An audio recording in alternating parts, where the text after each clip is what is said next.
Tonight, you step into a medieval world where stealing a single loaf of bread could leave you chained in the freezing town square, or worse. Beneath torchlight and monastery bells, thieves faced punishments so terrifying that entire crowds gathered just to watch them suffer. From public stocks to branding irons and gallows hills hidden beneath winter fog, medieval justice was harsh, cold, and unforgettable. But what was life really like for the people trapped inside this brutal world? If you enjoy immersive medieval stories like this, take a moment to like the video and subscribe to the channel. It truly helps more than you know. Now dim the lights, settle in, and let's journey back into the dark and unforgiving streets of the Middle Ages. Hey guys, tonight you find yourself beneath the dripping gatehouse of a medieval town just as the last grey light fades from the sky. Rainwater slides along the grooves in the stone above you, splashing onto your boots and turning the road into a ribbon of cold mud that clings to every step. The smell of wet wool hangs thick in the air. Somewhere nearby, a horse snorts clouds of steam into the winter dusk while torchlight flickers against the walls like nervous little spirits trying not to freeze. A bell tolls from deeper inside the town, slow, heavy, measured. You pull your cloak tighter, though the wind still finds every gap in the fabric with remarkable determination. Medieval tailors, you begin to suspect, were extremely optimistic about insulation. Around you, carts creak through the gate, one axle turn at a time, their wheels groaning beneath sacks of barley and bundles of firewood. A tired guard leans on a spear nearby, studying every traveller with the suspicious eyes of a man who has spent far too many nights dealing with drunken merchants and disappearing chickens. And honestly, you probably would not last a week out here. The cold alone feels personal, so, before you get comfortable, take a moment to like the video and subscribe, but only if you genuinely enjoy what I do here. And while you settle in, comment your location and local time.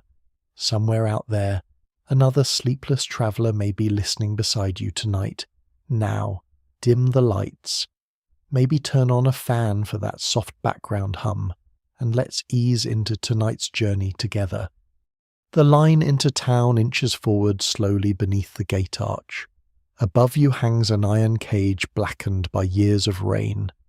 Empty now, though no one passing beneath it bothers to look up for very long. Some swear that thieves once dangled there as warnings to every soul entering the market road. Others insist the cage was rarely used and mostly intended to frighten children and wandering drunks. Even now, it is hard to tell whether the stories grow larger with every winter. Still, nobody laughs about it openly.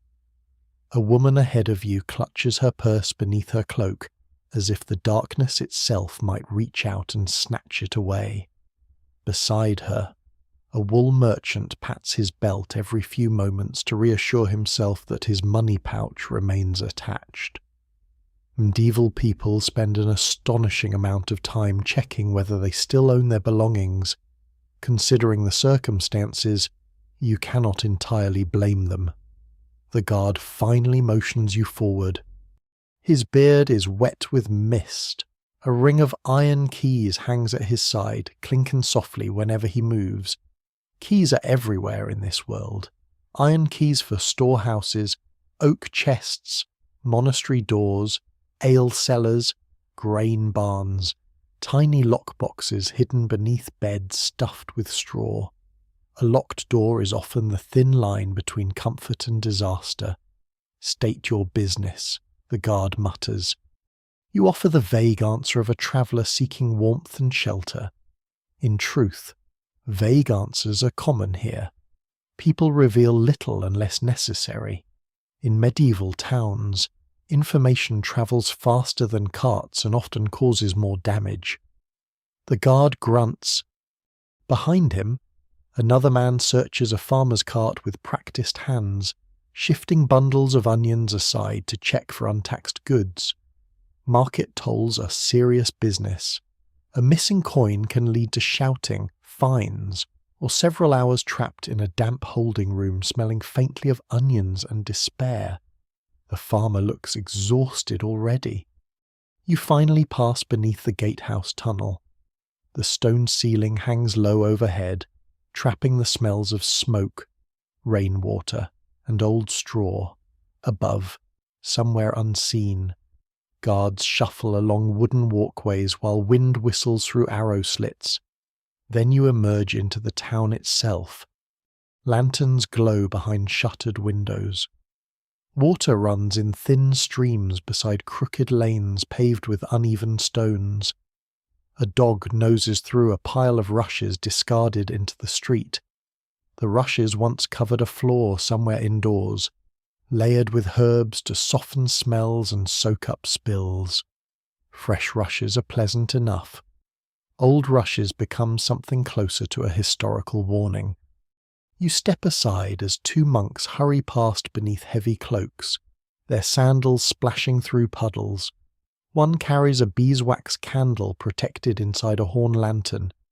The scent briefly cuts through the smoke-heavy air with surprising sweetness. The town settles uneasily around you. You notice how every doorway has its watcher, every window its shadow. A blacksmith pulls shut his shutters with deliberate care. A baker drags sacks of flour inside before nightfall. A fish seller locks a barrel with an iron chain despite the unmistakable smell suggesting nobody in their right mind would steal from it voluntarily. No one can quite agree whether fear of thieves comes more from hunger or memory. Harvests fail often enough. Winter storehouses grow thin. Men returning from wars sometimes discover their farms gone or their debts waiting patiently like spiders in corners. And when food disappears, theft follows quietly behind. Not always from wickedness, sometimes from cold hands and empty stomachs, but the punishments remain harsh all the same.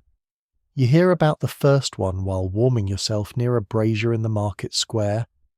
An old cooper sits nearby repairing a cracked bucket with stiff fingers darkened by years of oak stain.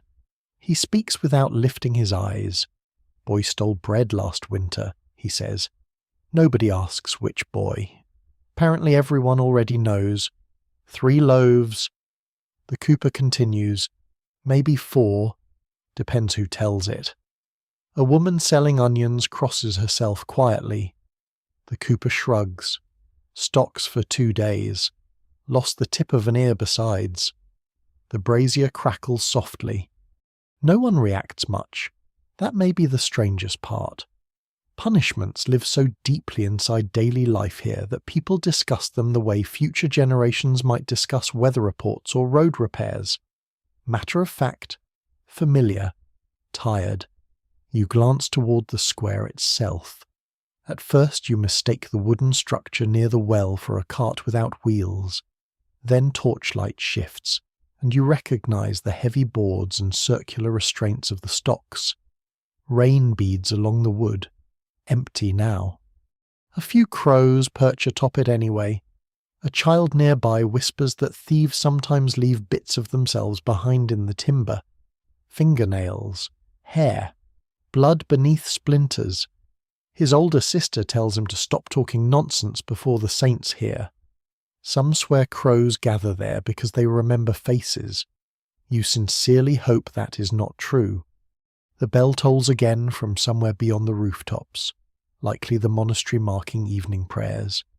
Time here belongs to bells more than clocks.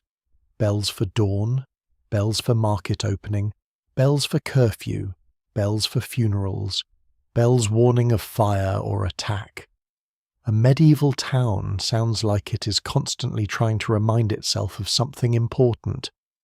You begin walking again through narrowing lanes.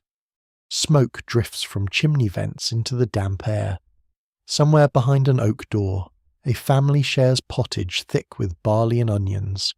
Somewhere else, a baby cries while boots stomp mud from the floorboards. You pass a narrow alley where two men argue quietly over missing coins, their voices low and sharp as knife edges. Nobody notices you listening, or perhaps everyone notices and simply pretends not to. That, too, feels medieval. Ahead, the warm glow of an alehouse spills across the wet stones. Laughter drifts through the shutters alongside the smell of ale, damp wool, and roasting onions. A wooden sign creaks overhead in the wind. You pause outside as distant thunder rolls across the hills. Behind you, the gatehouse disappears slowly into fog and torch smoke. Above the walls, unseen guards continue their watch while somewhere in the darkness iron keys jingle softly against a belt. And all across the town, hands check purses one more time before sleep. The alehouse door groans open beneath your hand, and a wave of warmth immediately folds around you like a heavy blanket that smells faintly of smoke, wet dog, and boiled cabbage. After the sharp cold outside, the room feels almost miraculous. Rushlights sputter along the walls, throwing uneven gold across soot-black rafters overhead. The fire near the hearth pops and hisses where rainwater drips from drying cloaks hung too close to the flames. You step carefully across the reed-strewn floor. The rushes beneath your boots crackle softly, releasing the mixed scent of herbs, stale ale, and years of muddy footprints. A serving woman squeezes past carrying trenchers piled with coarse bread and smoked fish, balancing them with the calm expression of someone who has long accepted chaos as a permanent condition of existence. Honestly, the true miracle of medieval life may not be cathedral construction or illuminated manuscripts. It may simply be that anyone manages to carry soup through crowded rooms without causing fatalities. The alehouse hums with low conversation. Merchants lean over cups of dark ale near the hearth. A pair of drovers warm their hands beside the fire while arguing about sheep prices somewhere 3 counties away. Near the back wall, a thin-faced scribe in ink-stained sleeves carefully shields a parchment from stray droplets of beer, as though protecting a sacred relic. In a way, perhaps he is. Parchment costs dearly. You settle onto a rough wooden bench beneath a narrow window shuttered against the rain. Water still drips from your cloak onto the floorboards. Nobody complains. Nearly everyone here is damp in one way or another. The serving woman places a steaming bowl of pottage before you. Barley, leeks, and something that may once have met a turnip. Beside it rests a hard chunk of bread sturdy enough to survive a siege. Medieval bread occasionally feels less like food and more like a test of character. Still, it is warm. That matters more. Around you. The conversation slowly circles toward the same subject, drifting through every corner of the town to night theft. Not grand tales of masked bandits or legendary robbers from songs. Smaller things, everyday losses, missing tools, vanished chickens, purse strings cut in crowded lanes. The kind of theft that gnaws at people quietly. At the neighbouring table, a cooper with swollen knuckles speaks into his ale cup without looking up. "Market day tomorrow," he mutters. "Half the town'll sleep with one eye open." A butcher nearby snorts. One eye luxury. Soft laughter moves through the room. You notice how everyone keeps their belongings close even while eating. Money pouches remain tied beneath belts. Cloaks stay folded across laps. One merchant actually loops his purse string around his wrist before taking a drink. Trust, here, is treated as a valuable object that should never be left unattended. The firelight flickers across a wooden beam near the hearth where several old symbols have been carved deep into the grain. Circles, crosses, tiny marks resembling twisted branches, protective charms. Some swear such markings confuse thieves or ward off ill fortune. Others claim they merely give nervous people something comforting to stare at while pretending they're not afraid. Even now, no one can quite agree whether the symbols truly protect a household or simply remind everyone to remain cautious. An old woman seated beside the hearth notices you studying the carvings. "Rowan wood works better," she whispers. You glance toward her. She wears 3 tiny iron keys around her neck on a faded cord, though they look too small to fit any practical lock. Charms again. Iron is believed by many to repel harmful spirits, wandering curses, and sometimes dishonest neighbours. "You hang rowan above the door," she continues, "and salt beneath the bed." The butcher rolls his eyes. Salt costs more than honesty these days. That's because honesty keeps disappearing. The old woman snaps back. Another ripple of sleepy laughter passes through the alehouse. Outside, rain taps steadily against the shutters while wind sighs along the narrow streets. Somewhere farther away, monastery bells mark another hour. The sound arrives softened by weather and distance, like memory drifting across water. A travelling tinker enters dripping wet from the storm, carrying a sack of bent cookware and rusted hinges across his shoulders. The room quiets briefly as several people instinctively glance toward their belongings. The tinker notices. "Saints preserve me." He sighs. "You'd think I arrived carrying plague." "Depends what's in the sack," somebody mutters. The tinker grins tiredly and orders ale anyway. You begin to understand something important about medieval towns. Theft is feared not merely because property matters, but because survival itself rests upon fragile little balances. Lose a purse, and perhaps winter candles cannot be bought. Lose a chicken, and a family misses meals. Lose a horse, and a farmer may never recover. Every object feels heavier here because every object requires labour. You chew slowly on the coarse bread while listening to the room breathe around you. Near the doorway, 2 merchants discuss punishments in hushed voices. One lad in Norwich lost a hand. One says, "For silver," the other asks, "for a saddle buckle, if stories hold true." The second merchant grimaces, though the first adds after a pause, "Those who tell the tale never fully agree whether he stole it at all." That uncertainty lingers in the smoky air. You notice it often in medieval stories. Facts blur quickly once fear enters them. Punishments become larger, crimes darker, innocence thinner. A dog wanders beneath the table searching for scraps. One ear is torn. Its fur smells faintly of rain and chimney soot. The animal pauses beside you hopefully. You surrender a piece of bread. The dog accepts this arrangement with the solemn dignity of a minor nobleman receiving tribute. Near the fire, the ink-stained scribe finally speaks for the first time. "Town reeves doubling the night watch," he says quietly. Several heads turn. "Tomorrow's market?" asks the cooper. The scribe nods. "Too many strangers arriving. Pilgrims, too." That earns murmurs of concern. Pilgrims bring trade, stories, and holy badges from distant shrines. They also bring crowds. Crowds bring confusion. And confusion, in medieval towns, often brings missing property. A serving boy passes carrying a tiny beeswax candle stub to replace one guttering near the wall. Beeswax burns cleaner than cheap tallow, and wealthier households prize its sweeter smell. Monasteries especially favour it during holy days.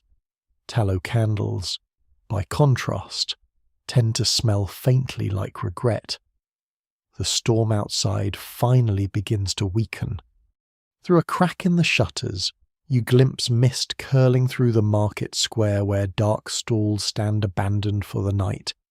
Tomorrow those empty spaces will fill with wool merchants, fishmongers, spice sellers, tinkers, pilgrims, drovers, beggars, and thieves mingling together beneath the same grey sky.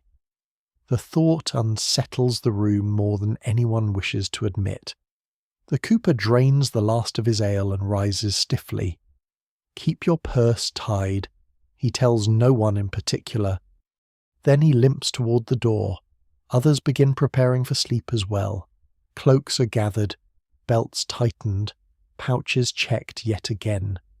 A few travellers pay for straw pallets upstairs beneath the rafters, where fleas conduct their own thriving medieval civilization. You remain by the hearth a little longer. The dog curls beside the fire at your feet. Rainwater ticks softly down the chimney stones. Someone nearby murmurs a prayer to St. Nicholas, protector of travellers and, oddly enough, repentant thieves.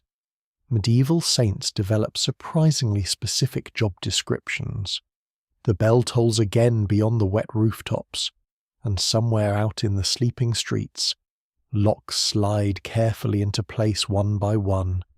Morning arrives slowly beneath a blanket of river mist and chimney smoke. You wake upstairs beneath the alehouse rafters with stiff shoulders, cold fingers, and the vague suspicion that something tiny crawled across your ankle during the night. Medieval bedding is an adventure carefully omitted from heroic songs. Below, the common room already murmurs with low voices and clattering cups. You descend the narrow stairs carefully, ducking beneath beams blackened by decades of soot. The fire has been rebuilt since dawn, though it still struggles against the chill drifting under the doors. Someone nearby roasts onions in dripping fat, filling the room with a smell both comforting and slightly alarming this early in the morning.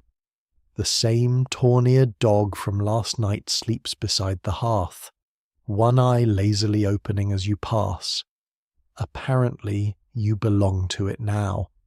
Outside, monastery bells ring through the fog. The sound spreads softly across rooftops and market lanes, where merchants already prepare their stalls. Through the alehouse shutters you glimpse figures moving like shadows through the pale dawn, carrying baskets, barrels, bolts of cloth, and crates of smoked fish toward the square.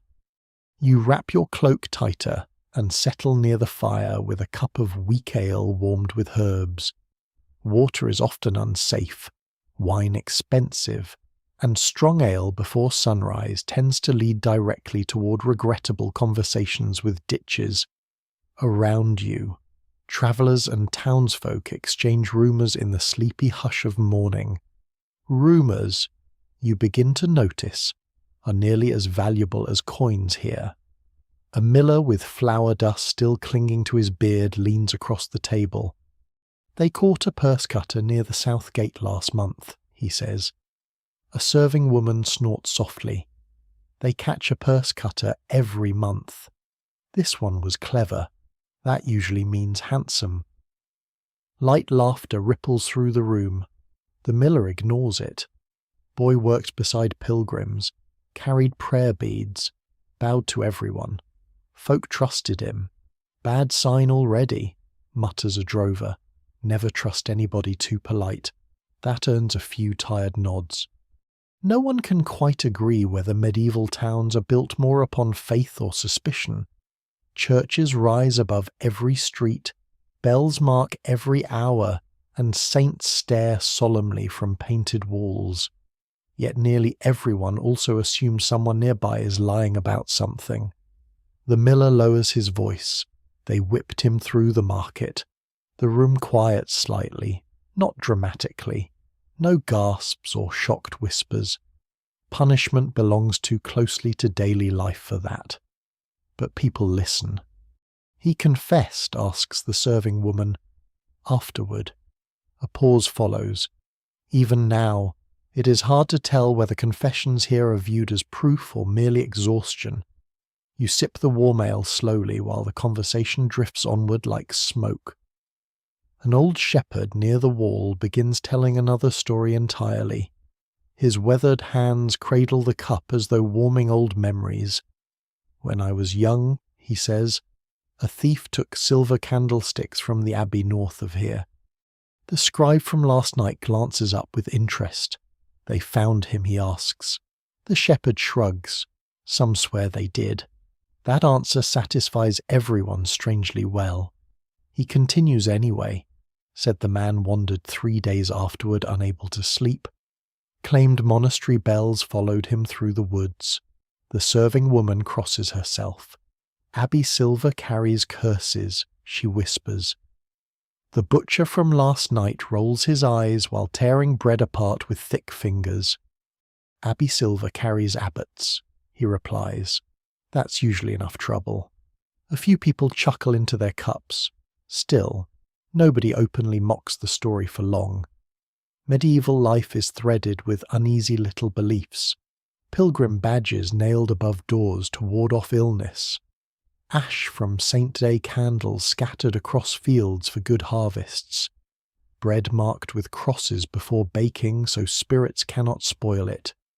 Charms sewn into cloaks against thieves, wolves, and fever alike. Fear moves quietly through everything. The alehouse door suddenly bangs open, letting in a swirl of fog and cold air sharp enough to sting your face. 2 town watchmen enter. Their cloaks glisten with damp. One carries a cudgel at his belt while the other wears a short sword darkened by age and weather.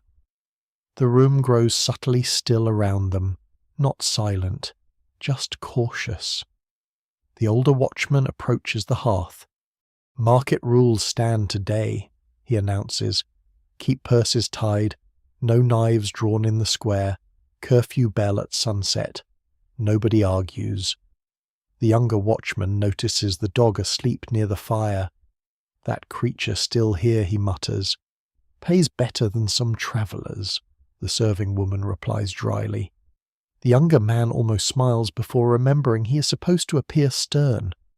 You watch them warm their hands by the flames while steam rises faintly from their cloaks. Both men look exhausted already, and dawn has barely finished arriving.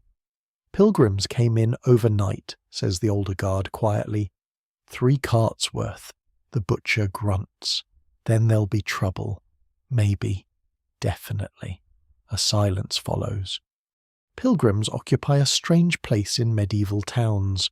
Holy travellers are respected, pitied, welcomed, and distrusted all at once.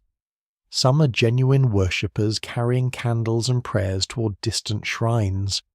Others are wanderers with uncertain pasts and suspiciously light morals.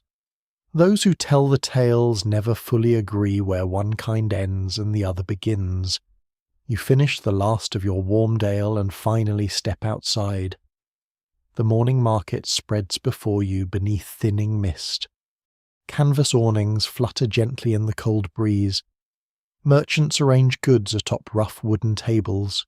Onions, wool gloves, smoked eel, beeswax candles, carved spoons, iron nails, tiny saint tokens cast in pewter. A fishmonger throws handfuls of herbs over his stall to soften the smell, though the fish continue losing that battle decisively. Children weave through the crowd, chasing one another around carts while mothers shout warnings about cut purses. The warnings are constant. Hands touch purses automatically every few moments. Traders count coins twice before pocketing them. A woman pins her money pouch beneath 3 separate layers of wool, as though preparing it for burial. You move carefully through the growing crowd. Near the centre of the square stands the stocks you saw last night. Morning frost clings pale along the wood. Beside them, a pair of crows hop through puddles searching for scraps. An old man selling charms sits nearby beneath a faded cloth canopy. Tiny iron keys, carved saints, rabbit bones, and polished stones dangle from cords before him. For thieves, you ask quietly. For fear, he replies. The distinction feels important somehow. He presses a small sprig of dried rowan into your hand. Hang it near your bed, he advises. Some swear thieves avoid rowan wood. Does it work? The old man smiles faintly. Depends whether the thief believes it. You continue onward while monastery bells echo once more across the market roofs. Somewhere beyond the square, a woman begins arguing loudly over missing turnips. Nearby, two merchants accuse each other of false weights, while a reeve attempts to restore order with the weary expression of a man who has already surrendered internally. The dog from the alehouse trots after you through the crowd. You sigh softly. Apparently even medieval dogs understand the value of finding a traveller willing to share bread. Above the square, clouds slowly part just enough for pale winter sunlight to spill across wet stone. Iron locks and anxious faces, and all through the market, beneath every bargain and greeting, suspicion moves quietly from hand to hand like another form of currency.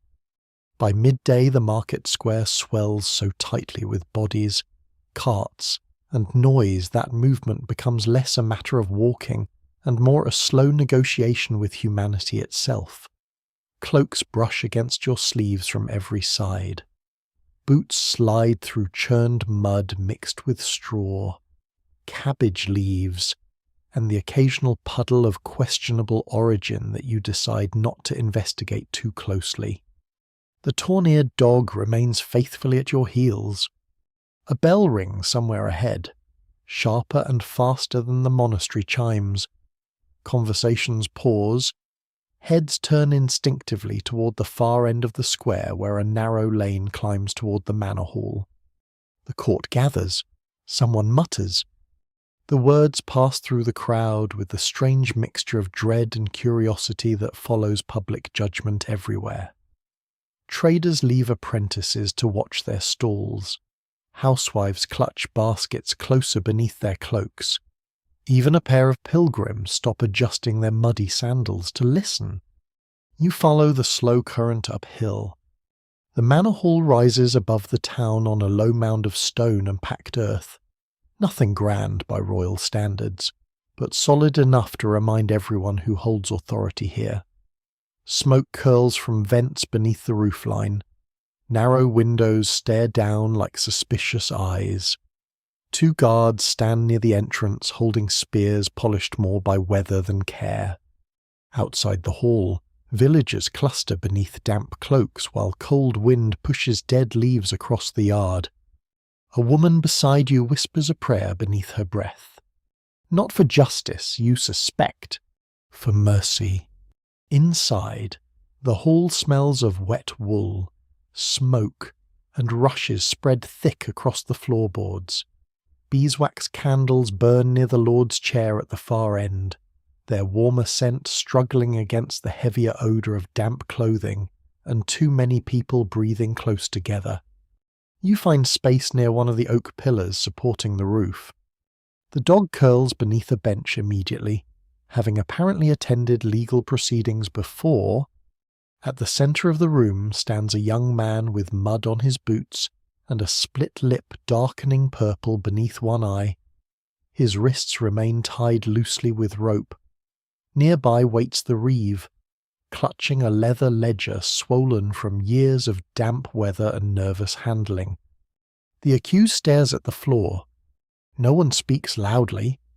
Even restless children seem to sense that manor courts possess their own peculiar gravity.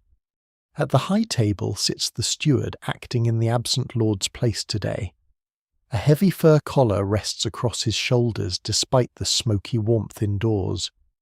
Beside him, an ink-stained clerk prepares quills and parchment with solemn concentration. Writing matters here. Once words enter parchment, they begin hardening into reality. The reeve clears his throat. Edwin Carterson, he announces, accused of stealing 2 hens and 1 iron cooking pot from Widow Agnes beyond the East Field. A murmur drifts through the room. Not because the theft sounds shocking, quite the opposite. Its smallness somehow makes it more familiar. You glance toward the widow herself standing near the doorway, thin-faced, wrapped in patched grey wool, hands red from cold. The steward speaks quietly. "You deny the charge." The young man lifts his head. "I found the hens wandering." A few sceptical noises answer that. "And the pot?" Silence. The steward rubs tired eyes. It occurs to you suddenly that medieval officials spend enormous amounts of time dealing with poultry-related disputes. Entire systems of local governance appear partially fueled by missing chickens.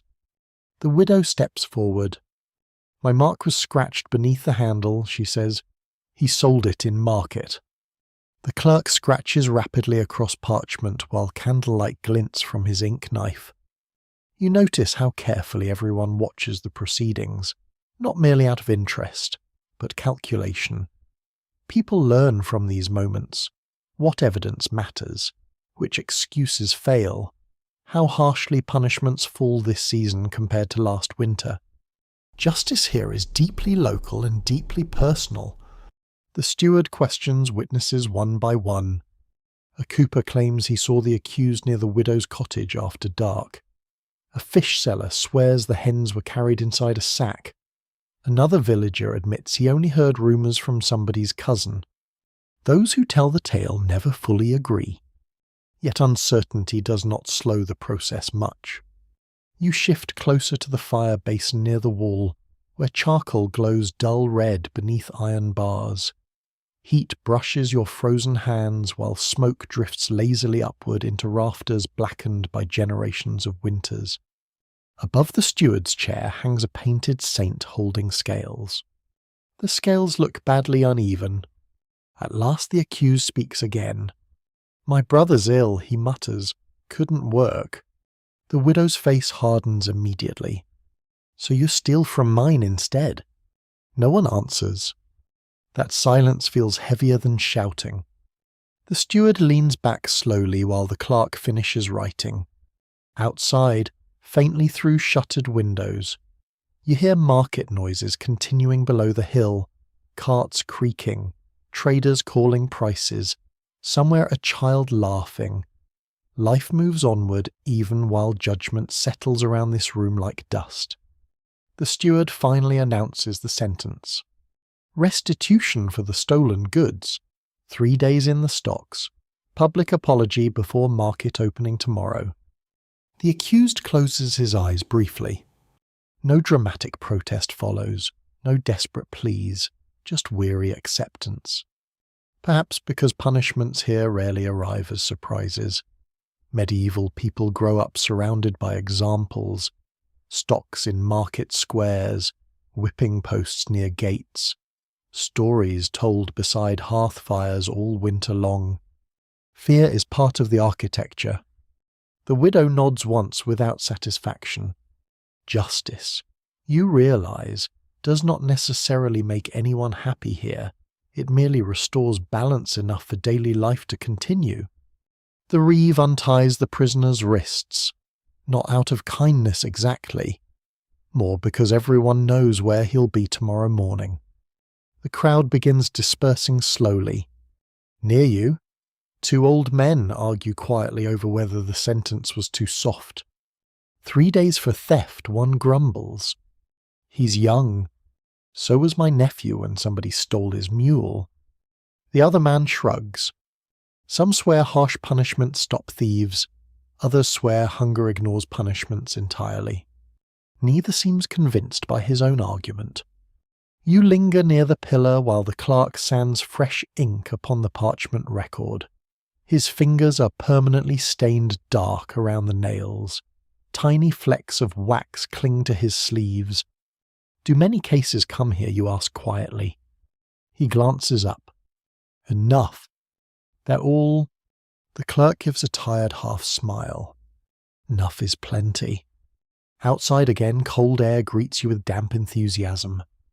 The market still churns below the hill beneath pale afternoon light.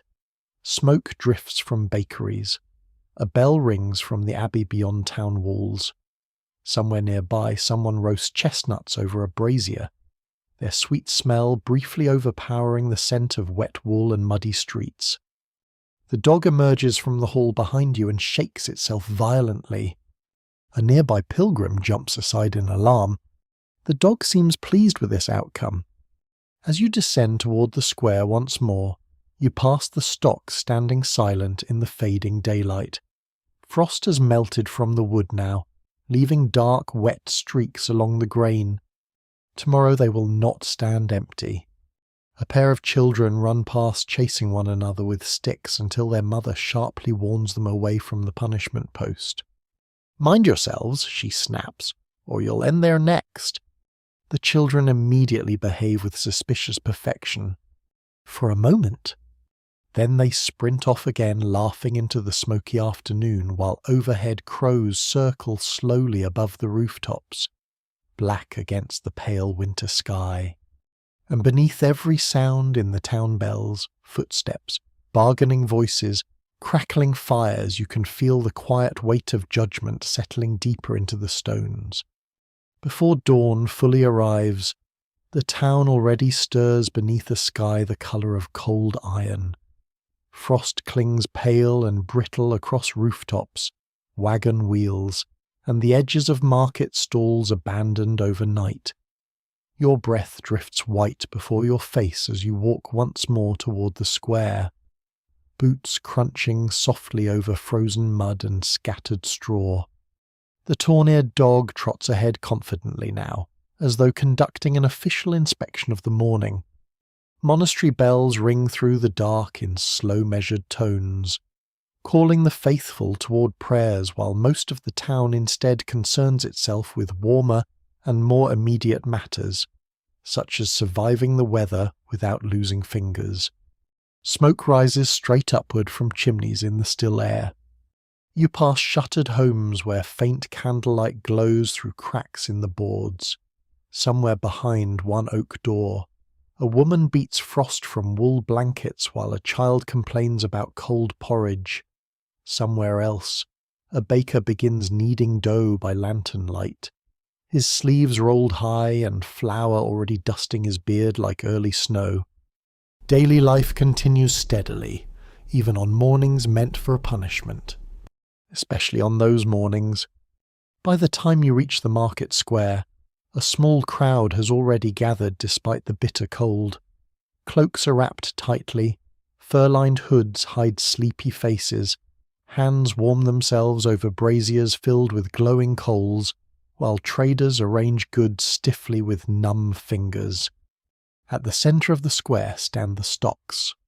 Occupied now, the young man from yesterday sits hunched beneath the heavy wooden frame, wrists and neck locked into place. Frost glitters faintly across his hair. Someone has draped an old sack over his shoulders against the cold, though whether from pity or practicality is difficult to tell. No one can quite agree where punishment should end and mercy begin. You notice immediately that public humiliation has its own strange rhythm. The crowd does not gather in outrage or fury. Most people simply drift past while conducting ordinary business. A fishwife pauses to glare at the prisoner before continuing toward her stall. A cooper spits near the stocks but misses by several inches, perhaps intentionally. Two children stare openly until their mother drags them away by the sleeves. "Don't point," she hisses. "Saints hate mockery." The children continue staring anyway. The prisoner keeps his eyes lowered. Beside the well, merchants set up scales and weights beneath strips of faded canvas. The metallic clink echoes softly through the square. Nearby, a seller of smoke deal lights a tiny bundle of rosemary beneath his stall in a heroic but unsuccessful attempt to improve the smell. The rosemary loses bravely. You move closer to one of the braziers where several townsfolk warm their hands. "Cold enough to freeze confession from a bishop," mutters a drover. An old woman beside him nods toward the prisoner.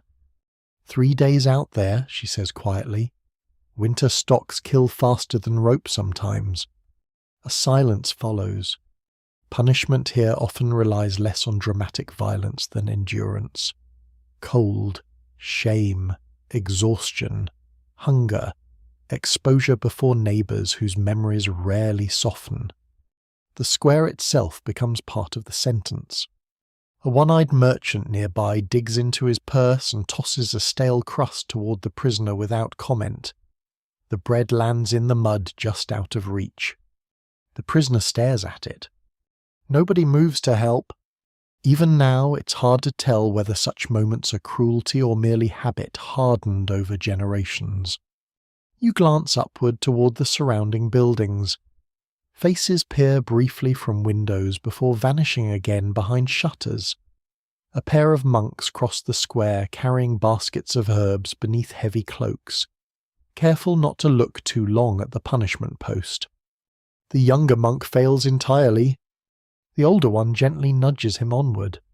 Some swear monks avoid prolonged eye contact with prisoners because guilt can cling like illness. Others claim the custom began simply because abbots dislike delays during errands. Medieval traditions often contain equal parts superstition and scheduling convenience. A bell rings again from the monastery. Market activity slowly thickens around the square.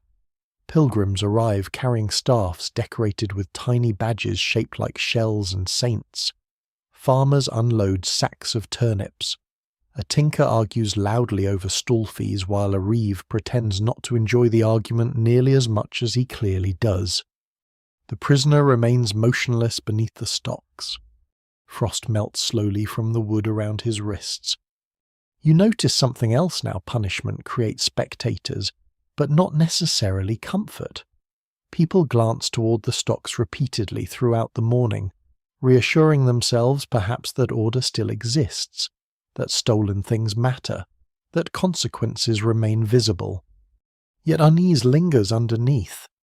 A woman selling onions beside you murmurs softly, "His brother truly ill." Maybe, another replies, "Wouldn't matter much either way." The first woman sighs. No. They fall silent. The dog curls beside the brazier at your feet, while snow-like ash drifts lazily from nearby chimneys. Across the square, a barber surgeon sharpens razors outside his shop beneath a faded painted sign. Bundles of dried herbs hang from his doorway beside jars containing cloudy liquids you decide not to inspect closely. Leeches remain visible inside one jar. You choose to maintain respectful emotional distance from that information. Near midday, a group of boys gathers near the stocks whispering among themselves. One tosses a walnut shell at the prisoner before immediately fleeing when an older baker cuffs him sharply behind the head. "Enough," the baker growls. The boy mutters an apology. The baker glances toward you afterward and shrugs. "Children learn cruelty quick," he says. "Takes longer teaching the rest." His words linger strangely in the cold air. Hours pass slowly. You wander the market while always drifting back toward the square eventually, drawn by the same uneasy gravity affecting everyone else. You buy warm chestnuts wrapped in cloth from a vendor with missing teeth. You watch pilgrims kneel briefly at a roadside shrine blackened by candle smoke. You pass a wool merchant hanging tiny iron charms above his stall to discourage thieves. Some swear bells sewn into cloth frighten away dishonest hands. Others insist bells merely help catch thieves faster. By late afternoon, clouds gather overhead once more, dimming the pale winter sunlight into soft grey. Wind returns along the streets carrying the smell of distant rain and chimney smoke. The prisoner finally lifts his head. For the first time all day, you clearly see his face. He does not look wicked, mostly tired. That may be the most unsettling part of medieval punishments. The people inside them rarely resemble monsters from stories. They look like farmers, apprentices, hungry labourers, young men who made terrible choices beside empty cupboards. The crowd notices his movement too. A fish seller crosses herself. An old pilgrim whispers a prayer. And somewhere behind you, hidden among the market noise, Somebody quietly checks whether their purse still hangs safely at their belt. Rain arrives during the night with patient determination, drumming across rooftops and turning the roads beyond the town gates into long ribbons of brown misery by dawn. You stand beneath the gatehouse arch wrapped tightly in your damp cloak, while water drips steadily from the stone overhead onto the shoulders of anyone unlucky enough to pause too long. The torn-eared dog waits beside you, entirely unconcerned by the weather in the irritatingly confident manner unique to dogs and certain monks. Beside the gate, a bailiff prepares his horse for travel. You recognize him from the manor hall, broad-shouldered, weathered, carrying a staff tipped with iron rather than a sword. A ring of heavy keys hangs at his belt beside a leather satchel swollen with folded parchments. Rain beads along his beard while he tightens straps with slow practiced movements. A farmer nearby argues bitterly with one of the guards. I told them tracks led east. The farmer insists, clear as Saint's footprints. The guard shrugs beneath his wet hood. Rain's washed them now. Cow's still gone. That apparently settles the matter. The bailiff notices you lingering beneath the arch. Road's foul today, he mutters. You glance toward the muddy lanes beyond the walls where carts already sink halfway to despair. I gathered that... He snorts softly. Come along if you like, better than standing here growing moss. And so, before the town fully wakes, you find yourself following the bailiff along a soaked road winding between winter fields silvered faintly by mist. The dog trots happily ahead through puddles deep enough to swallow lesser creatures. Rain taps steadily against your hood. Bare trees creak in the wind. Far behind, the town bells fade slowly into distance while crows wheel dark against the pale morning sky. The bailiff introduces himself only as Martin. Perhaps titles matter more than names in his profession. He rides at an easy pace while explaining the morning's errand in clipped fragments. Missing cow. From where? Small holding near the marsh road. Stolen. Martin shrugs beneath his cloak. Either stolen or extraordinarily ambitious. The horse snorts as though deeply sceptical of livestock ambition. You pass roadside shrines darkened by rain and smoke where tiny saint figures peer from niches stuffed with old candle stubs and wilted herbs. Travellers leave offerings here for safe roads, healthy children, good harvests, and occasionally revenge upon neighbours. Medieval spirituality contains remarkable range. At one shrine, someone has tied tiny iron nails into the branches overhead using faded strips of wool. For thieves, you ask? Martin glances sideways. For honesty, that works. No, at least he is realistic. The road worsens steadily. Mud grips your boots hard enough to threaten permanent ownership. Carts ahead leave deep ruts filled with brown water. Somewhere nearby, hidden beyond fog and reeds, you hear geese making sounds remarkably similar to old men complaining. The bailiff eventually points toward distant smoke rising from a cluster of cottages. There, the holding sits beside low marshland where thin winter grass bends beneath the rain. Chickens wander miserably through puddles while a bent old woman struggles to secure loose shutters against the wind. A man waits outside the cottage, wringing his cap in both hands. The cow's gone, he says immediately. Martin dismounts without hurry. When? Night before last. Tracks. Toward the woods, maybe. Hard to tell after rain. No one can quite agree whether medieval investigations rely more upon evidence or hopeful guessing. Rain, darkness, wandering animals, and unreliable witnesses complicate matters considerably. You step beneath the cottage awning while Martin examines the small muddy enclosure where the cow once stood. The farmer continues anxiously. Best milk beast we had. Inside the cottage, a child coughs weakly near the hearth. Bundles of dried herbs hang from roof beams beside strips of smoked fish. The room smells of damp wool, wood smoke, and onion broth simmering slowly in an iron pot. A woman stirs the broth while muttering prayers under her breath. "Fever, you ask quietly?" She nods. "Marsh air." Then, after a pause, "Or wicked spirits, depends who you ask." Beside the hearth hangs a tiny carved charm shaped like crossed antlers. Some swear antler charms protect livestock from thieves. Others insist they only discourage ordinary bad luck, while determined thieves remain entirely unbothered. Martin kneels beside the enclosure outside, studying broken mud carefully. "You accuse anyone?" he asks. The farmer hesitates. That hesitation fills the rain-heavy air. "At market," he says slowly, "there's a drover called Elias." Martin looks up. "Why him?" He asks too many questions about the cow. You quietly suspect this describes approximately half the population whenever cows are discussed. Still, Martin listens patiently. "Any proof?" The farmer stares into the rain. "No." That word seems painfully familiar in these matters. The bailiff rises slowly, brushing mud from his gloves.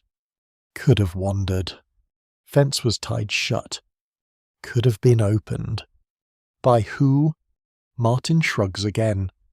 "That's generally the important part. You spend the next hour following faint traces along marshy paths while cold rain slips steadily down your collar. The dog bounds ahead enthusiastically, discovering absolutely nothing useful except perhaps several exciting smells. Martin studies wagon ruts near the woods. "Maybe driven off," he murmurs. Maybe everything." The honesty feels oddly comforting. Those who tell such tales later may speak confidently of cunning thieves and obvious clues, but the reality feels far murkier. Wet footprints vanish. Witnesses contradict one another. Hunger drives desperate acts beneath cover of darkness. Sometimes cows simply disappear. At midday you shelter briefly beneath a stand of bare alder trees while eating coarse bread and hard cheese from Martin's satchel. Rain drums softly against branches overhead. "You ever catch many thieves?" you ask. "Enough." The exact same answer the clerk gave yesterday. Martin chews thoughtfully before continuing. "Most aren't clever. And the clever ones..." He glances toward the distant woods. They don't stay long in one place. A silence follows while wind moves through reeds beside the marsh. Then Martin says quietly, "Worst theft's not silver." "No, animals." He tears another piece of bread. "Steal coins. Folk curse you a while. Steal livestock." He shakes his head. "That can ruin winter." You think of the coughing child beside the cottage hearth. The missing milk. The thin broth. Punishment suddenly feels less abstract out here beyond the town walls. By late afternoon the search ends without success. No cow. No thief. Only rain, muddy tracks, and growing suspicion. Martin promises the farmer he will question drovers during next market day. The promise sounds sincere, though not especially hopeful. As you begin the long walk back toward town, monastery bells drift faintly through the wet evening air from somewhere beyond the hills. The dog shakes marsh water enthusiastically onto your boots. You sigh. Medieval companionship, like medieval roads, rarely arrives in ideal condition. Ahead, the town walls slowly emerge through rain and mist while smoke curls upward into the darkening sky. Somewhere behind those gates, locks are already being checked for nightfall, chains fastened, barn doors barred. And out across the muddy countryside, beneath dripping trees and cold clouds, every missing animal leaves another small wound in the fragile balance holding medieval life together. By the time you return to the town, evening has already settled across the streets in deep blue shadows and wavering torchlight. Rainwater runs along the gutters beside the road, carrying bits of straw, wilted herbs, and the occasional cabbage leaf toward the river beyond the walls. Your cloak feels twice its normal weight. The dog smells unmistakably of marsh. The guards at the gate barely glance up as you enter. One sits beside a brazier warming gloved hands, while the other carefully counts a bundle of iron keys hanging from a hook inside the gatehouse. Keys again, always keys. In this world, security jingles softly at somebody's belt. Beyond the square, monastery bells begin evening prayers.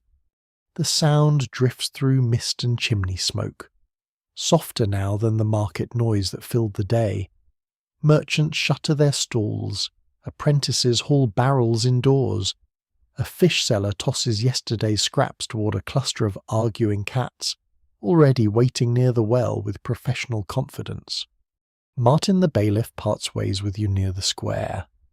Abbey Guesthouse still takes travellers, he says before disappearing into the wet dusk. The suggestion lingers. An alehouse offers warmth, certainly, but monasteries offer something rarer quiet, at least in theory. Medieval monasteries contain surprising amounts of coughing, bell ringing, chanting, door slamming, and sandal shuffling for institutions devoted to peace. Still, you follow the road uphill toward the abbey.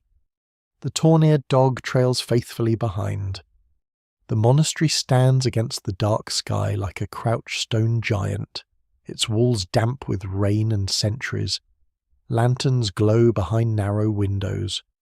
Above the gate hangs a painted saint faded nearly white by weather. A lay brother opens the gate after several heavy knocks. He peers at you through drizzle beneath a hood darkened by rainwater. Traveller, you nod. Any coin? A little. That's enough for straw and soup. Hospitality here functions somewhere between charity and practical arrangement. Inside the abbey walls, the air changes immediately. The smells sharpen into wet stone, candle wax, and herb gardens sleeping beneath winter rain. Covered walkways echo softly beneath sandal steps. Somewhere unseen, monks chant evening prayers in slow-rising tones that seem less sung than breathed into the darkness. The dog attempts to follow you through the cloister arch. The lay brother eyes it suspiciously. It bites, only emotionally. The brother stares blankly for a moment before sighing and allowing the creature inside. You are led toward the guest house beside the outer court where travellers, pilgrims, and wandering merchants shelter for the night. Rushes cover the stone floor inside. A long hearth glows beneath a soot-dark chimney, while several weary travellers warm themselves nearby. A pair of pilgrims dry socks beside the fire with expressions suggesting deep spiritual disappointment. At the far wall, a monk carefully records names in a ledger beneath beeswax candlelight. His fingers are stained dark with ink. Tiny curls of parchment shavings rest near his elbow. Name he asks without looking up. You give one vague enough to satisfy everyone. The monk nods. Any weapons? Only dampness. Again, absolutely no reaction. Monks may hear worse jokes daily. He marks something in the ledger before motioning toward an empty pallet stuffed with straw and covered by 2 rough wool blankets. Luxury by current standards.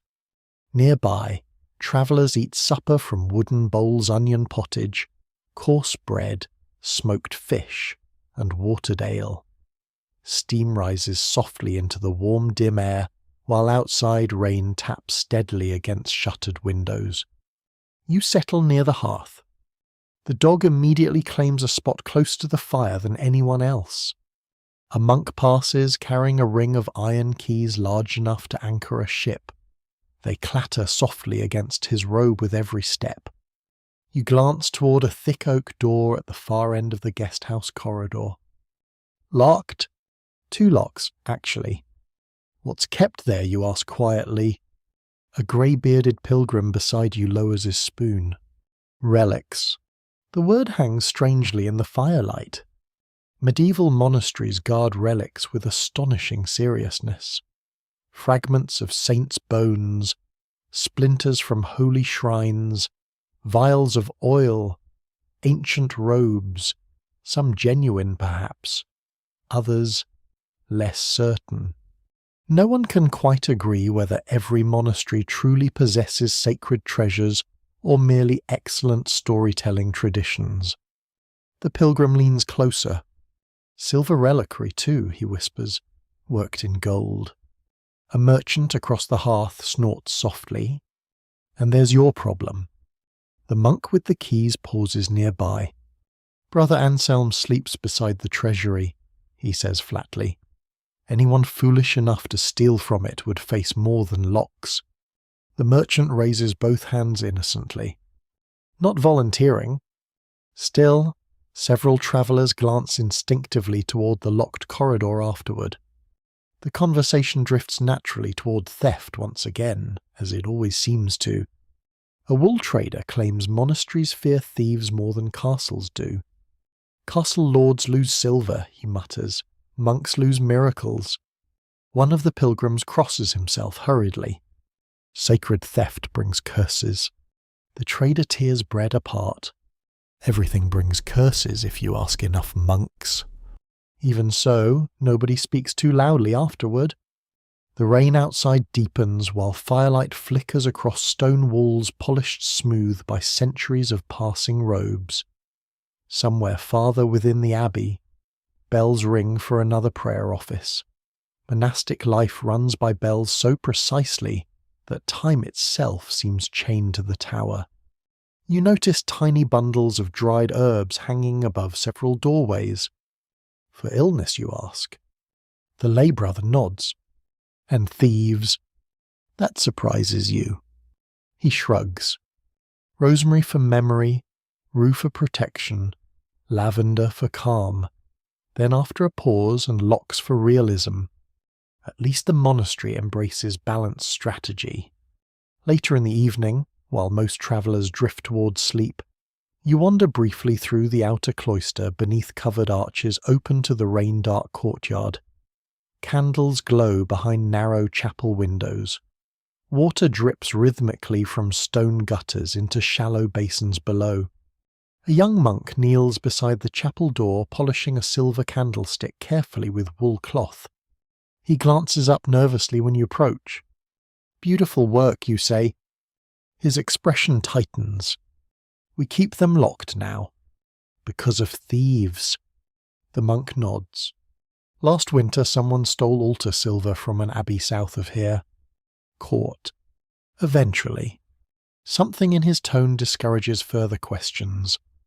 Those who tell the tale never fully agree what punishment followed. Some swear the thief lost a hand. Others claim he vanished into prison beneath a lord's keep. A few insist he repented and joined a monastery himself. Medieval stories rarely settle comfortably. The young monk finishes polishing the candlestick and wraps it carefully in linen before carrying it away toward the locked corridor. You continue through the cloister slowly. Rain whispers across the courtyard garden where winter herbs bend beneath droplets of water. A stone basin stands at the centre, surrounded by rosemary bushes and sleeping lavender. Beyond the walls lies the restless town with its markets, suspicions, missing livestock, and locked purses. But here the world feels dimmer, slower. For a little while, at least. Back inside the guest house, travellers settle beneath blankets while the hearth burns low and red. Someone quietly recites prayers in Latin near the doorway. Someone else snores with heroic commitment from the far corner. The dog curls beside your pallet. Above you, beams creak softly in the wind. And somewhere deeper within the abbey, beyond oak doors and iron locks, monks guard their silver and relics through the long wet night, while candlelight flickers against ancient stone. You wake sometime deep in the night to the sound of bells. Not the slow measured calls to prayer you've grown used to over the past days, but sharper ringing echoing urgently through the monastery walls. For a moment the guest house remains suspended in sleepy confusion. Travellers stir beneath blankets. Someone coughs. Somewhere nearby a pilgrim mutters half a prayer and half a complaint. Then footsteps hurry through the cloister outside. The dog lifts its head immediately, ears alert. Another bell joins the first from somewhere beyond the abbey walls, the town curfew bell answering across the dark. You sit upright beneath rough wool blankets while cold air slips through the shutter cracks. Rain has finally stopped, leaving the night unnaturally still except for distant voices carried faintly on the wind. A lay brother pushes open the guest house door. "Stay inside," he says quickly, which of course guarantees that nobody intends to remain entirely inside. The room murmurs uneasily after he leaves. A merchant near the hearth whispers, "Fire. Maybe thieves," another answers. That possibility settles over the travellers faster than smoke. You pull your cloak around your shoulders and step quietly into the cloister, despite every sensible instinct arguing otherwise. The dog follows with immediate enthusiasm. Medieval danger apparently counts as evening entertainment now. Outside. Moonlight washes pale across wet stone and dripping arches. The abbey courtyard glimmers silver beneath thinning clouds. Monks move quickly through the covered walkways, carrying lanterns whose warm light swings nervously across the walls. Near the outer gate, 2 town watchmen speak with Brother Anselm, the same monk said to sleep beside the treasury. He looks furious in a deeply controlled monastic manner. "The south wall," one watchman mutters. "Nothing taken," asks the monk. "Not this time." The phrase "not this time" feels remarkably unhelpful. You linger near a pillar while nobody pays much attention to another tired traveller standing in the shadows. Eavesdropping may be the true medieval pastime. One watchman carries a short spear while the other grips a cudgel darkened smooth by years of use. Their cloaks still glisten faintly from climbing wet streets. Both men look exhausted already. "Footprints?" Brother Anselm asks. "Gone now," says the younger guard. "Mud washed most away." Again the rain erases certainty. No one can quite agree whether medieval thieves succeed through cleverness or simply because weather cooperates with them occasionally. The older watchman notices you nearby. "You there," he says. "Guest house." You nod. "Stay behind walls tonight." The warning sounds sincere enough. But a few moments later, when the guards depart back toward town, curiosity quietly overpowers wisdom. This, historically speaking, is how many unfortunate stories begin. You follow at a distance through the abbey gate and downhill into the sleeping streets. The dog trots beside you proudly, fully convinced the two of you are now part of the official night watch. The town after curfew feels entirely different from the crowded market you wandered earlier. Doors remain barred, shutters closed tight. Torchlight flickers only at crossroads and near the gatehouse. The narrow lanes smell of rain-soaked timber, chimney smoke, and cooling ashes. Above everything hangs silence. Not complete silence. Medieval towns never truly achieve that. Somewhere a horse stamps inside a stable. Somewhere water drips steadily from gutters into puddles. Somewhere a drunk man sings half a verse before apparently forgetting the rest. Still, the streets feel watchful now. The guards move carefully through the square, carrying horn lanterns that cast thin amber circles across the wet stones. Shadows stretch and twist between market stalls left standing overnight beneath tied canvas. The stocks sit empty again. Rainwater pools darkly beneath them. A third watchman waits beside the well wrapped in a heavy cloak lined with rabbit fur. His beard shines silver in the moonlight. "Nothing near the granaries," he reports quietly. "Gatehouse," asks the older guard. "Secure?" The younger one spits into the mud. "Then why ring bells?" The bearded watchman shrugs. "Someone climbed the abbey wall." A pause follows. Maybe drunk, he adds hopefully. Nobody believes that. You drift farther beneath the arcade lining the square while the guards continue talking. The dog sniffs enthusiastically at abandoned cabbage leaves beside a fish stall. Across the market, two figures emerge suddenly from a side alley carrying baskets. All three watchmen tense immediately. Hold there. The figures freeze. A nervous moment passes before one woman lifts her basket helplessly. Bread, she says, for morning ovens. The guards relax visibly. One mutters an apology while the women hurry onward shaking their heads. Fear sharpens everything after dark. You notice how every sound gains weight in the night watch hours. Boots against stone, a shutter creaking open, wind rattling loose signs overhead. Even a cat knocking over pottery somewhere beyond the square causes hands to tighten around cudgels. Some swear thieves prefer monastery walls because monks keep richer treasures than merchants. Others insist town granaries attract the truly desperate. Hunger, after all, climbs walls more easily than greed. The older watchman eventually notices you still lingering nearby. You following us. A little. He studies you with tired eyes before sighing. Stay where lantern light reaches. Apparently this qualifies as permission. So you continue with them through winding streets where torch brackets hiss softly against damp stone walls. The town at night reveals small hidden details.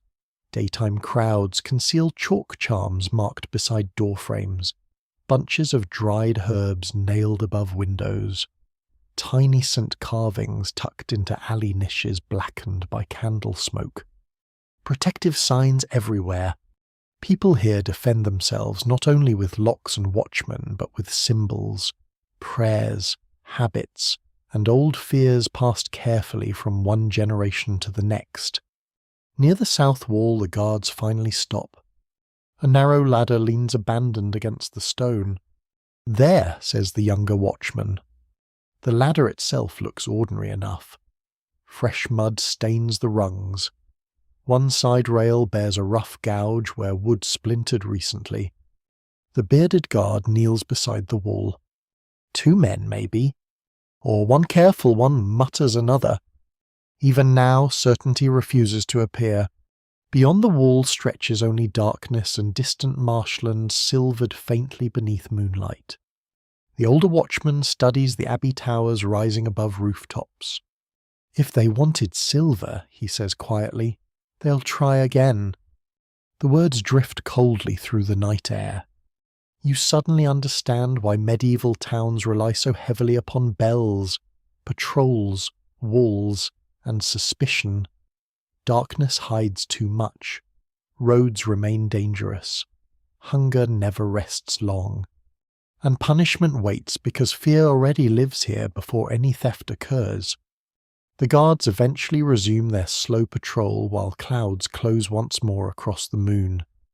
Wind moves through the alleys carrying the smell of wet straw and distant chimney smoke. Somewhere behind shuttered windows, families sleep beside banked hearth fires with purses tucked beneath pillows and keys hanging close at hand. And through the long medieval night, beneath bells and torchlight and drifting mist, the watch keeps walking. By dawn the clouds have broken apart into long pale ribbons drifting above the town walls, and cold sunlight spills weakly across the roads leading toward the market gates. The storm has passed at last, though the streets remain slick with mud deep enough to threaten both dignity and footwear simultaneously. You leave the abbey after morning bells carrying a heel of coarse bread wrapped in cloth, and the growing suspicion that the torn-eared dog intends to accompany you forever. The lay brother at the gate watches the animal trot faithfully beside you. "He yours now?" he asks. "I believe I've been adopted." The monk nods solemnly as though this is a recognized legal arrangement. Outside the abbey walls, travellers already crowd the pilgrim road leading into town. Staffs knock softly against stones. Tiny pewter badges glint upon cloaks and satchels' scallop shells. Saints' faces, little crosses darkened by years of handling.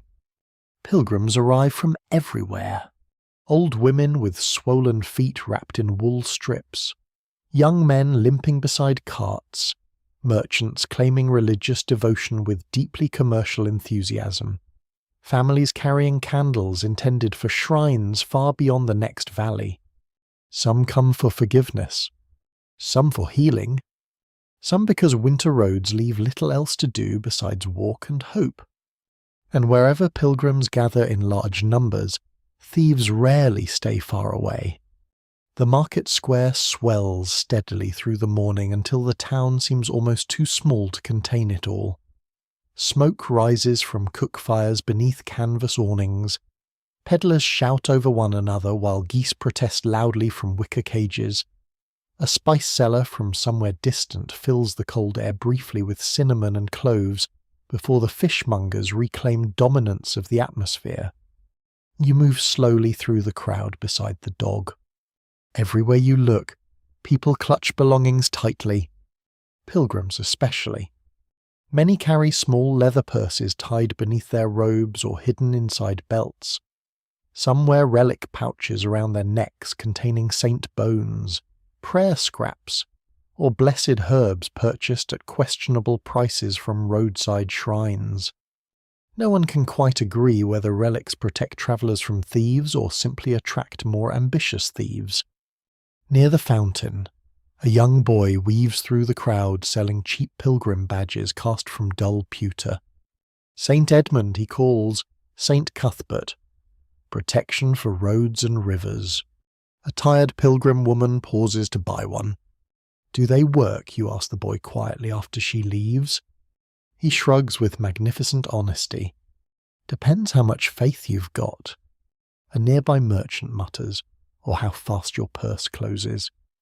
The crowd thickens near the bread stalls where warm loaves emerge steaming from wicker baskets lined with cloth. The smell alone nearly causes spiritual awakening. You buy one small loaf and immediately notice 3 separate people watching your money pouch during the exchange. Not openly, just carefully enough. Arif pushes through the crowd ringing a small handbell. Keep purses tied, he shouts. Cut purses in the square. Nobody appears particularly surprised. The warning merely causes hands to move instinctively toward belts and satchels. A woman checks the knot securing her purse 3 times in under a minute. A wool merchant tucks silver deeper beneath his cloak while glaring suspiciously at everyone under the age of 20. The dog pauses beside a sausage stall with sudden religious devotion. You gently redirect its ambitions. Near the north side of the square, pilgrims gather around a travelling friar preaching beside a painted cart. His voice rises above the crowd in practiced rhythms. Temptation walks every road, he warns, even holy roads. Several listeners nod uneasily. The friar lifts a small wooden cross overhead. Some swear thieves steal more from pilgrims than merchants because pilgrims trust too easily. A man nearby mutters, that part's true enough. The friar continues preaching while an assistant quietly watches the crowd for donations, with the alert concentration of a hawk studying rabbits. Medieval spirituality and fundraising remain deeply intertwined. You drift onward toward the roadside shrines lining the market edge. Candles flicker inside tiny alcoves blackened by years of smoke. Pilgrims kneel briefly before continuing their journeys. A woman leaves rosemary beside one shrine while whispering prayers for safe travel. At another shrine, someone has nailed tiny horseshoes into the wood surrounding the saint's image. For luck, you ask an elderly pilgrim resting nearby. For thieves, he replies. Horseshoes stop thieves. They stop bad fortune. That seems broader. He smiles faintly. Exactly. The old man's cloak bears dozens of stitched patches from years on the road. His boots look held together mostly by hope and stubbornness. Roads dangerous, you ask? He chuckles softly. Roads are roads. Then, after a pause, "Worst part's sleeping near strangers." The crowd suddenly shifts nearby with a sharp ripple of alarm. You turn instinctively. A young pilgrim stands pale-faced beside the bread stalls, clutching an empty belt string. "My purse," he stammers. "Gone." Immediately voices rise around him. "When? Just now? Who was near you?" The pilgrim looks overwhelmed. I don't know." That uncertainty spreads quickly through the crowd like spilled oil. People move closer together protectively. Merchants glare harder at passing strangers. A woman grabs her son by the shoulder before he can wander 2 steps away. The reeve with the bell returns at once. "What was taken?" "3 silver pennies," the pilgrim whispers miserably. The reeve grimaces. 3 pennies may not sound like much in another age. Here, it can mean weeks of food. "Did you see anyone?" Again that painful answer. "No." The reeve sighs heavily. Then the crowd swallowed them already. A few nearby pilgrims cross themselves. One woman murmurs that St. Jude watches over lost things. Another insists St. Nicholas protects travellers from thieves. A butcher nearby mutters that neither saint has improved matters lately. The reeve begins questioning nearby vendors anyway. You linger at the edge listening while the dog noses hopefully beneath a pie cart. A cloth merchant finally speaks up.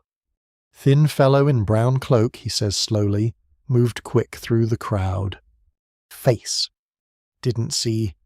Direction." The merchant points vaguely toward the gate. Not much to work with. Those who tell these stories later may describe daring chases and obvious villains. In truth, theft in crowded medieval markets often vanishes into confusion almost immediately. A purse cut. A crowd shifts. A stranger disappears. And afterward only suspicion remains. The reeve orders the gates watched while muttering darkly beneath his breath.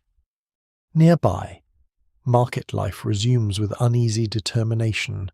Bread still sells, bells still ring, pilgrims still pray at shrines before continuing down muddy roads toward distant abbeys and uncertain miracles. Yet the mood has changed. You feel it everywhere now.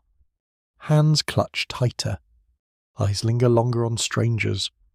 And beneath the winter sunlight drifting pale across wet stone and crowded stalls, fear moves quietly among the pilgrims like another traveller passing through town. The purse theft lingers over the town for the next 2 days like chimney smoke trapped beneath low clouds. No thief is caught, no silver recovered, yet the story grows anyway, changing shape each time it passes between market stalls and hearth fires. By the 3rd telling, some swear the pilgrim lost 10 silver pennies instead of 3. By the 5th, the thief carried a hidden knife. By evening, one woman insists the culprit disguised himself as a monk. Fear has an excellent imagination. You find yourself once again climbing the muddy lane toward the manor hall just after midday, drawn by another gathering of townsfolk beneath the dripping eaves. Rain threatens overhead but has not yet fallen. The air smells of wet hay, smoke, and horses standing too long in cold weather. Beside the doorway, 2 reeves speak quietly while checking names against a wax tablet. The torn-eared dog settles beneath a cart nearby with the weary patience of a creature already familiar with legal proceedings. Inside the hall, the atmosphere feels tighter than before. Not louder. Quieter. People speak in lowered voices while rubbing cold hands together beneath cloaks damp from mist outside. Beeswax candles burn steadily near the steward's table, their soft golden light reflecting off iron fittings and polished cups. At the centre of the room stands the young pilgrim whose purse vanished in the market. Without the crowd surrounding him, he appears smaller somehow, exhausted. His boots are split near the soles, and the hem of his cloak carries several roads' worth of dried mud. Nearby waits another man. Thin-faced, brown cloak. You recognize immediately why whispers have gathered around him these past days. A cloth merchant points occasionally in his direction while muttering to anyone willing to listen. The reeve beside the steward looks tired already. The accused keeps his eyes fixed stubbornly upon the rush-covered floor. No one can quite agree whether he truly looks guilty or whether frightened people simply prefer faces matching their fears. The steward clears his throat. You stand accused of theft during market hours. The man lifts his head slightly. I stole nothing. His voice sounds rough from cold or lack of sleep. The steward motions toward the merchant witness. You claimed seeing him near the pilgrim. The merchant nods eagerly. He moved through the crowd quick-like. That proves little, mutters someone near the wall. The steward ignores the interruption. Did you see him take the purse? A pause follows. No. The word hangs heavily in the hall. Again uncertainty sits at the centre of everything. The pilgrim steps forward nervously. He brushed against me, he says quietly. I remember that. The accused shakes his head immediately. Crowded market. You ran afterward. I walked. You hurried. I had business. The arguments feel painfully ordinary. Not dramatic villainy. Not grand speeches. Just tired people trying to shape uncertain memory into something solid enough to punish. The clerk scratches steadily across parchment while candlelight flickers against his ink-stained fingers. Every statement enters the record carefully, though you suspect truth itself remains far harder to capture. Outside, wind rattles the shutters softly. A woman beside you whispers to her neighbour, he looks hungry. The neighbour replies, most people do by winter. Neither statement helps much. The steward questions more witnesses. A baker claims seeing the accused near the bread stalls. A drover insists he noticed nothing unusual. An old woman swears the thief had lighter hair entirely. Those who tell the tale never fully agree. The accused finally speaks again. I meant harness straps, he says. I came seeking work. The steward studies him. You carry no tools. They were stolen. Several people exchange glances at that. The cruel irony settles awkwardly through the room. Even the steward almost smiles before remembering his role. You accuse someone else of theft. I accuse Rhodes, the man mutters tiredly. That answer earns a few reluctant chuckles despite the tension. For a brief moment the hall softens. Then the steward asks quietly, Where did you sleep that night? At St. Warin's shrine beyond the east wall? Alone? Yes. A reeve near the table grimaces. No witnesses again. You begin realizing how fragile justice can feel in places where darkness, weather, and crowded streets erase certainty so easily. Punishments appear harsh partly because proof often remains thin. Reputation matters enormously here, perhaps more than evidence. The steward eventually requests the pilgrim step forward once more. Would you swear before God this man stole your purse? The hall stills completely. That question carries weight. Oaths matter deeply in medieval courts. To swear falsely before saints and neighbours risks not only punishment but spiritual terror. Some genuinely believe liars invite sickness, misfortune, or damnation upon themselves afterward. The pilgrim hesitates. You watch fear move across his face. Not fear of the accused, fear of certainty. At last he speaks softly. I cannot swear.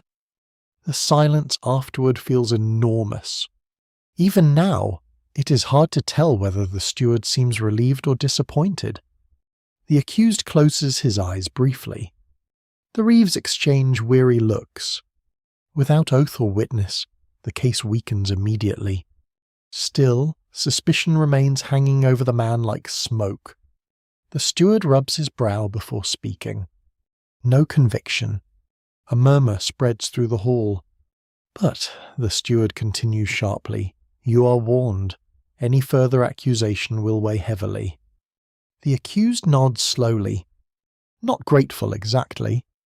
Merely tired.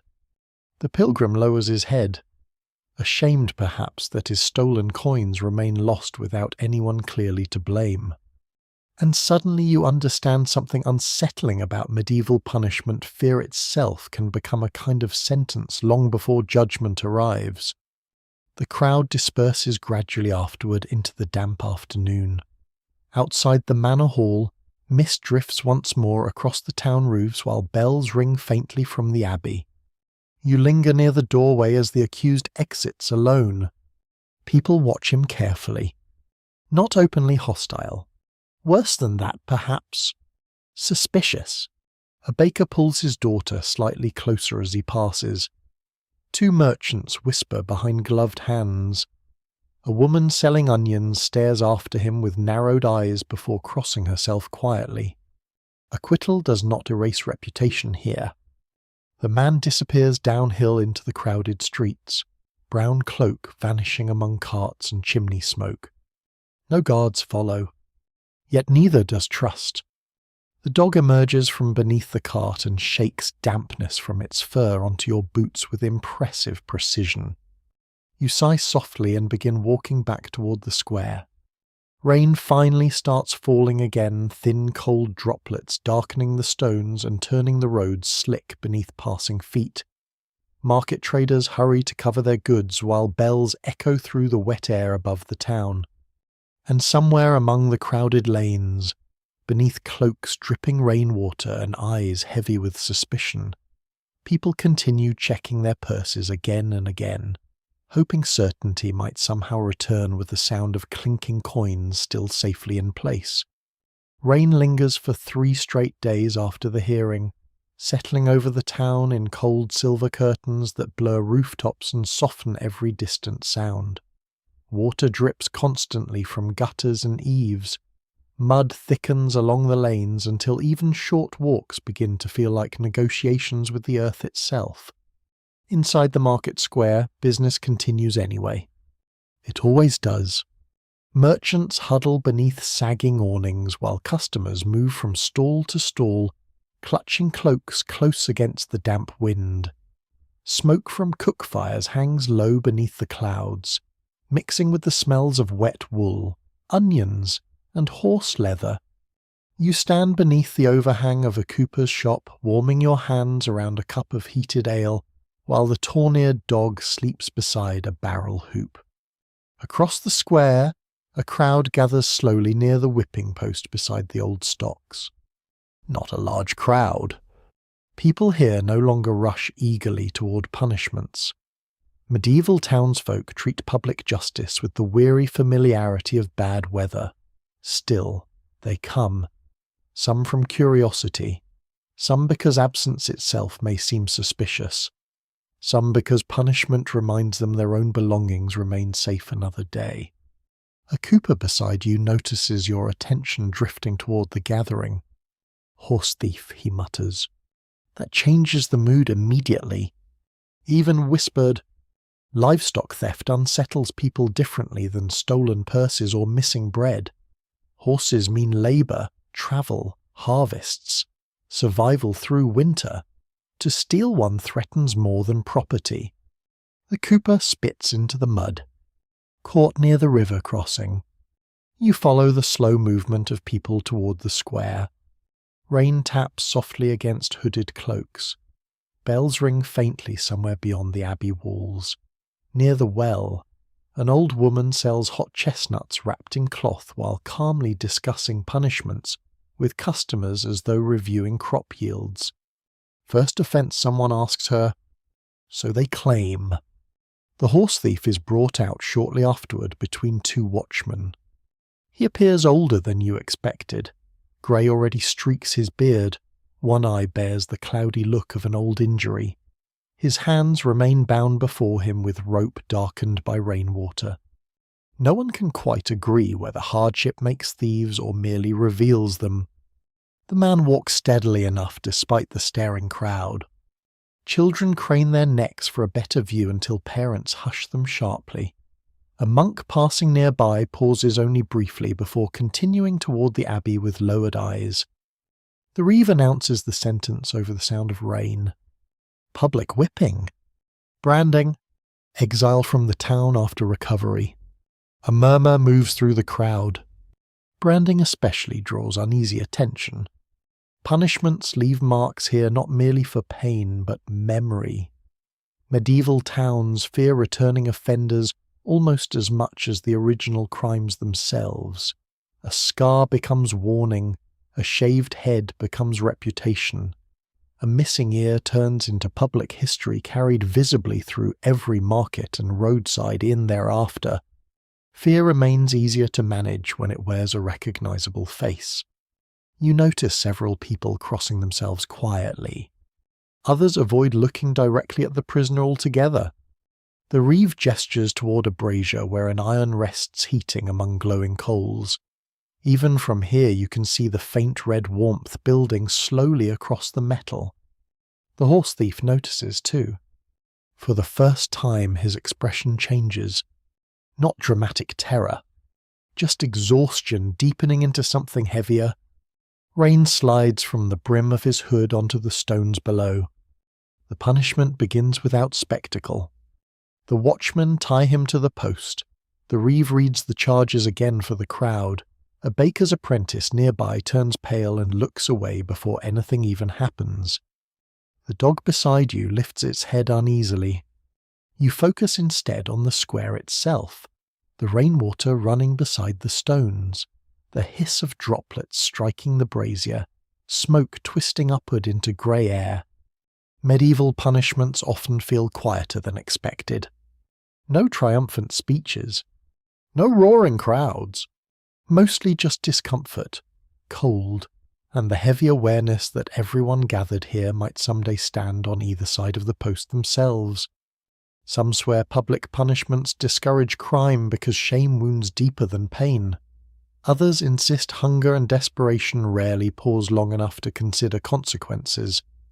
Even now, the argument continues beneath lowered voices around you. The branding comes last. A blacksmith's assistant carries the heated iron carefully from the brazier, while steam rises where rain strikes the glowing metal. The reeve announces that the mark will identify the man as a convicted thief should he return. A woman beside you whispers a prayer. The horse thief shuts his eyes. You do not watch closely after that. Instead, your attention drifts toward the surrounding faces. A merchant staring grimly beneath his hood.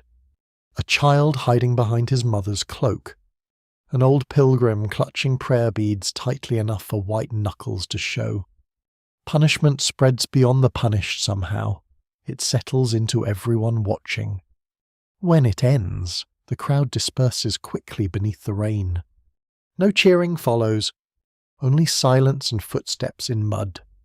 The horse thief is carried toward the watch house wrapped in rough blankets while townsfolk resume their errands almost immediately.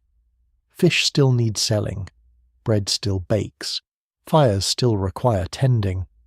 Daily life absorbs everything eventually. You wander slowly afterward beneath dripping awnings, while the square exhales its tension into the rain-heavy afternoon. Near the chapel steps, you encounter the old charm seller again beneath his faded canopy. Tiny iron keys and carved saints sway gently before him. He studies the dispersing crowd. Marks stay longer than chains, he murmurs. You glance toward the watch house where the prisoner vanished moments earlier. People remember.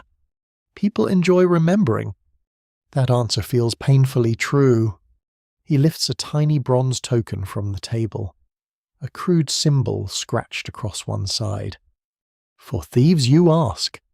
For protection from accusation. Apparently even innocence requires assistance these days. A pair of pilgrims nearby discuss another branded thief they once saw years earlier on the northern roads. Lost 2 fingers too, one says. Was he truly guilty? The other shrugs. Those who tell the tale never fully agree. Rain continues steadily while dusk begins creeping slowly across the rooftops. Lanterns glow alive one by one behind shuttered windows. The abbey bells ring evening prayers through the mist. As you pass the stocks again, now slick and empty beneath the rain, you notice fresh scratches carved into the wood. Names, perhaps, or curses, or prayers. It is difficult to tell. The dog pauses to sniff the base of the post before trotting onward beside you through the darkening square. Ahead, townsfolk hurry home carrying bread, onions, bundles of firewood, and carefully guarded purses beneath dripping cloaks. Iron locks wait behind every oak door. Candles flicker warmly against soot-dark walls. And throughout the town, memories of punishment settle quietly into conversation, shaping how people look at strangers long after the rain finally stops falling. By the next morning, the rain has finally loosened its grip, leaving the town washed clean in some places and more impressively filthy in others. Puddles hold pale reflections of roofs and chimneys. Straw lies flattened along the lanes. The air smells of damp timber, cold ashes, and bread ovens slowly waking before dawn. You leave through the east gate with Martin the bailiff just as monastery bells toll behind you. He has business beyond the fields, or so he says. In truth, Martin rarely explains anything fully. He simply appears beside gates, adjusts his cloak, and begins walking toward trouble with the resigned steadiness of a man who has accepted mud as a permanent colleague. The torn-eared dog trots ahead, delighted by the widening road. Beyond the walls, the countryside opens into winter fields silvered with frost. Thin smoke rises from cottages tucked behind hedges. Farther away, dark woodland waits beneath a low sky, its leafless branches tangled like old writing no clerk ever bothered to finish. You ever meet outlaws in those woods, you ask? Martin gives you a sideways glance. Not politely. The road bends between hedgerows where drops of water cling to thorns. A cartwheel lies broken near a ditch, abandoned beside spilled turnips now softened by rain. Someone has tied a strip of red wool to the wheel spoke, perhaps as warning, perhaps as charm. Some swear red thread keeps ill luck from following travellers. Others say it only marks where somebody had a very bad morning. You step around the broken cart and continue toward the trees. The forest road receives you gradually, first with scattered oaks, then with thicker shadows, then with the muffled silence of wet leaves underfoot and branches arching overhead like ribs of an old hall. The air grows colder beneath the trees. Your breath drifts faintly before your face. Martin walks with one hand near his staff. Not frightened, just aware. There is a difference.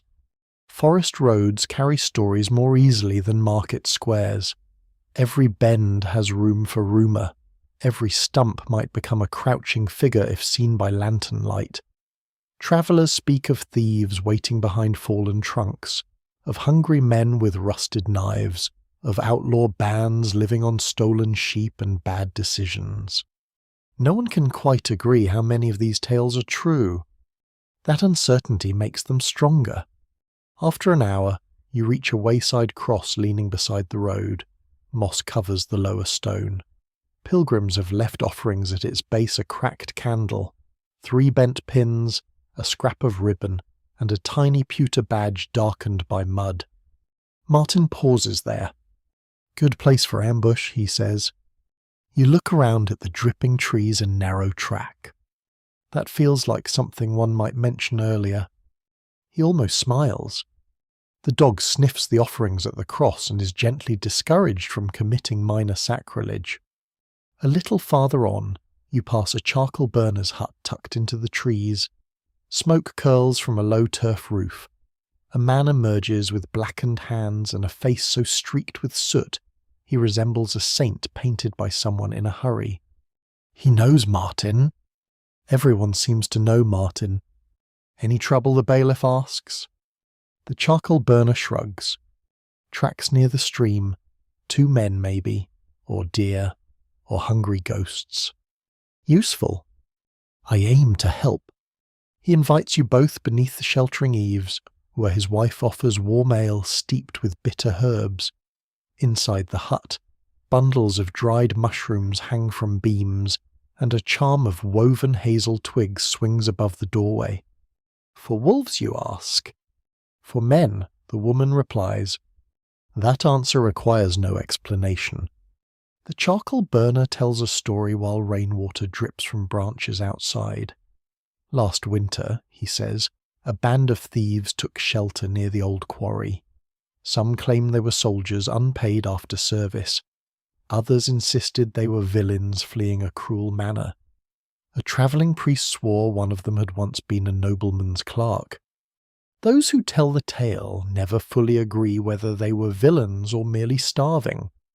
They stole sheep, the charcoal burner says, and 2 cloaks, 1 good axe. Martin's eyes narrow at the mention of the axe. Caught, 1 hanged near Westford, 2 vanished. The wife crosses herself. Or the trees took them. Her husband snorts softly. Trees don't usually steal axes. In these woods, she says, you don't know. You sip the bitter ale and let the warmth settle into your hands. Outside, the forest creaks softly in the wind. The road continues after the hut, narrower now, rutted deeply from carts passing during wetter weeks. You walk beneath branches where rooks gather black and silent overhead. Occasionally one calls out, and the sound falls through the trees like a cracked bell. Martin points to marks in the mud near a bend. Boots. You kneel slightly. The marks look like mud pretending to be other mud. 2 men, you ask? Maybe. Or deer? Tall deer wearing boots. Fair enough. The trail leads toward an abandoned shepherd's shelter built of stone and turf beside a stream. Inside, ashes remain cold in a fire pit. A scrap of coarse bread lies half-eaten near the wall. On the beam above the doorway someone has carved a crude cross and beneath it a stranger symbol like a hooked branch. A sign, a charm, a warning. Even now, it's hard to tell whether such marks guide thieves, protect travellers, or simply prove that bored people with knives have always existed. Martin studies the ashes. Recent. You listen. The forest listens back. For a long moment nothing moves except water sliding over stones in the stream and the dog nosing through leaves near the doorway. Then, far off among the trees, a branch snaps. Martin lifts his staff slightly. You hold still. Another sound follows, not footsteps exactly, more like brush shifting under careful weight.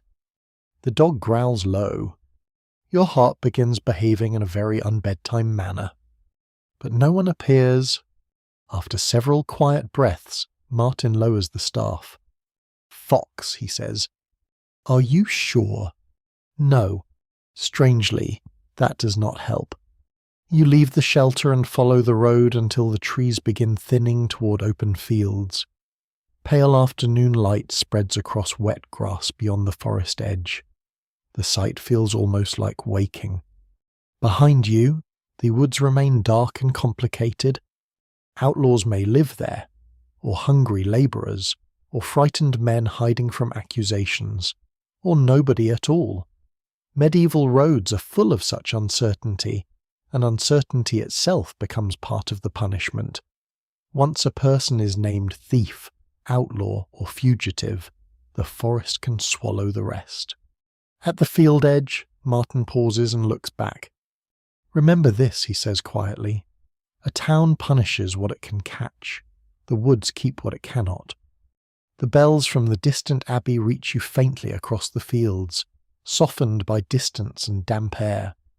You turn toward the town again, boots heavy with mud, cloak smelling of smoke and wet leaves, the dog padding beside you. And behind you, among the dripping branches and old road stories, outlaw shadows remain where rumour can keep them alive all winter long. You return to the town near sunset beneath a sky-streaked copper and grey, the last light catching on wet rooftops and chimney smoke drifting lazily into the evening air.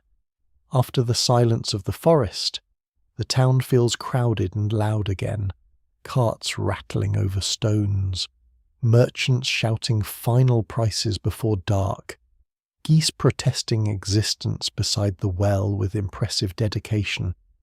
The torn-eared dog trots proudly through the gate as though completing an important diplomatic mission. Martin parts from you near the market square, but before disappearing into the deepening dusk he pauses. "Lord Harwood's keep called for Reeves this morning," he says. You glance uphill beyond the clustered roofs where the keep rises dark against the fading sky. Why? Storage theft. That phrase alone seems enough to sour his mood. Then he vanishes into the crowd.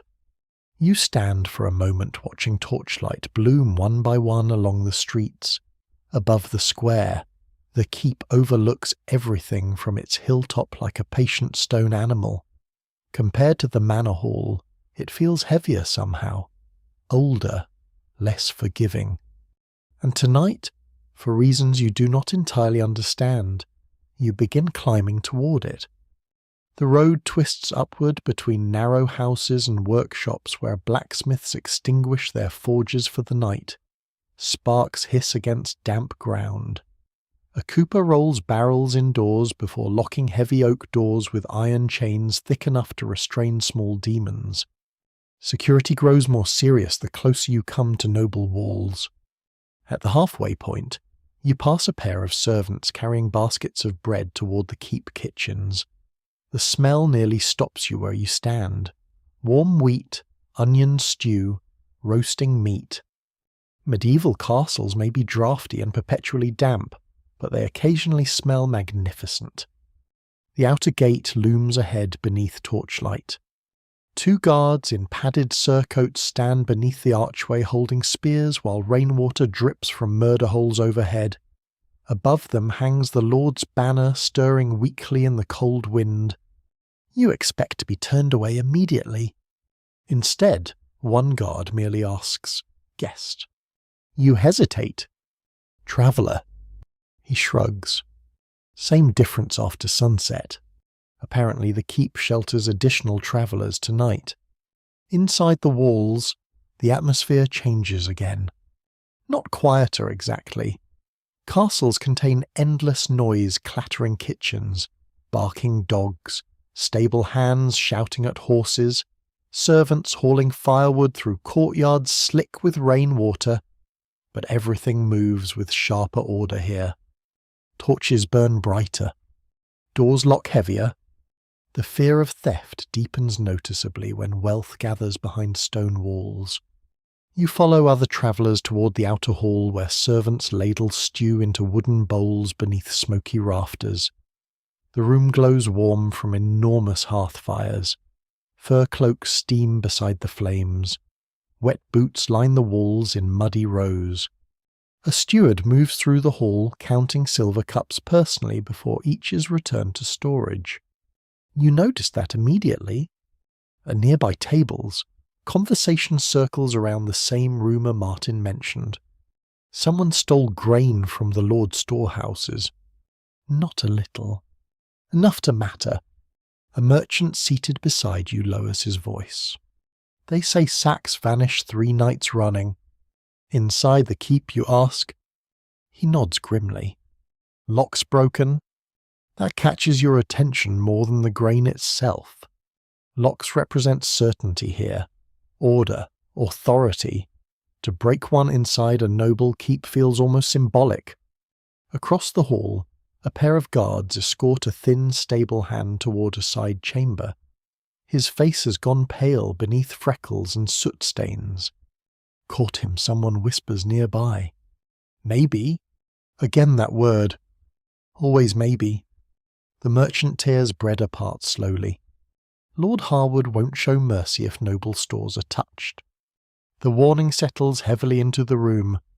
Punishment changes depending upon what is stolen and from whom. A missing loaf from market stalls earns one response. Grain from a lord's reserve food intended for soldiers, servants. Winter survival threatens status itself, and medieval authority protects status fiercely. The hall doors open suddenly, letting cold air sweep across the rushes. A reeve enters carrying broken iron pieces wrapped in cloth. Lock fragments. Several people fall silent watching him cross toward the steward's table. The steward unwraps the metal carefully beneath candlelight, one hinge twisted, one clasp bent violently outward. No one can quite agree whether broken locks frighten people because of the theft itself or because they suggest boundaries can fail. The steward mutters something sharp to the reeve. The stable hand nearby lowers his eyes further. You continue eating slowly while servants replenish trenchers with coarse bread and thick onion stew. Somewhere deeper within the keep, musicians play faintly soft strings drifting through corridors alongside the smell of beeswax and smoke. Even castles attempt comfort against winter darkness. A servant girl near the hearth quietly tells another traveller that the keep once displayed thieves publicly in hanging cages beside the outer wall. True, the traveller asks. She shrugs. Some swear bones stayed there all winter. The traveller looks uneasy. The servant girl seems delighted by this outcome. Stories grow sharper inside castles. Wealth and punishment feed one another here like fire and dry wood. Later in the evening, you wander briefly into the outer courtyard where lantern light flickers against rain-dark stone. Guards patrol the walls above carrying spears and horn lamps. Stable boys hurry between buildings wrapped in wool cloaks much too thin for the weather. Near the granary building itself, 2 armed men stand watch beside newly reinforced doors. Heavy chains now wrap across the entrance. One guard notices your attention. Orders of the Lord, he says. Expect more theft. He spits into the straw. Expect hunger. That answer feels colder than the wind. Nearby, an old woman carrying kitchen scraps pauses beside the granary steps. She notices the guards too. Folk steal bread when belly's empty, she murmurs quietly. One guard replies, they steal silver when belly's full. Neither sounds entirely wrong. Above the keep walls, clouds drift apart briefly, revealing pale stars over the countryside. Somewhere beyond the town, hidden in darkness, lie the forests and muddy roads you crossed earlier. Somewhere farther still, travellers sleep uneasily beside shrines and dying fires while keeping purses tucked beneath cloaks. Inside the keep, servants bar doors one by one. Iron scrapes stone. Chains settle into place. And throughout the castle halls, from kitchens to granaries to private chambers glowing warm behind thick oak doors, fear of theft lingers quietly beneath every lock and candle flame. Morning comes softly over the keep. Pale light slipping through narrow shutters and spreading across stone floors still cold from the night. Somewhere below, kitchen servants have already begun their endless battle against hunger and winter, and the smell of baking bread drifts upward through corridors along with wood smoke and the clatter of iron pots. You leave the keep after dawn beneath a skew-washed silver by retreating clouds. The guards at the gate look half asleep beneath their helmets. One warms his hands over a brazier while the other checks a wagon entering the courtyard, lifting blankets aside to inspect sacks of oats and bundles of firewood with careful suspicion. Even here, after reinforced locks and armed patrols, fear remains awake before sunrise. The tawny-eared dog trots beside you down the hill toward the waking town. Below, the market square slowly gathers itself together again. Merchants raise awnings still damp from rain. A fishwife curses softly at frozen barrel lids. Bells ring from the abbey in long rolling waves that drift over rooftops and chimney smoke.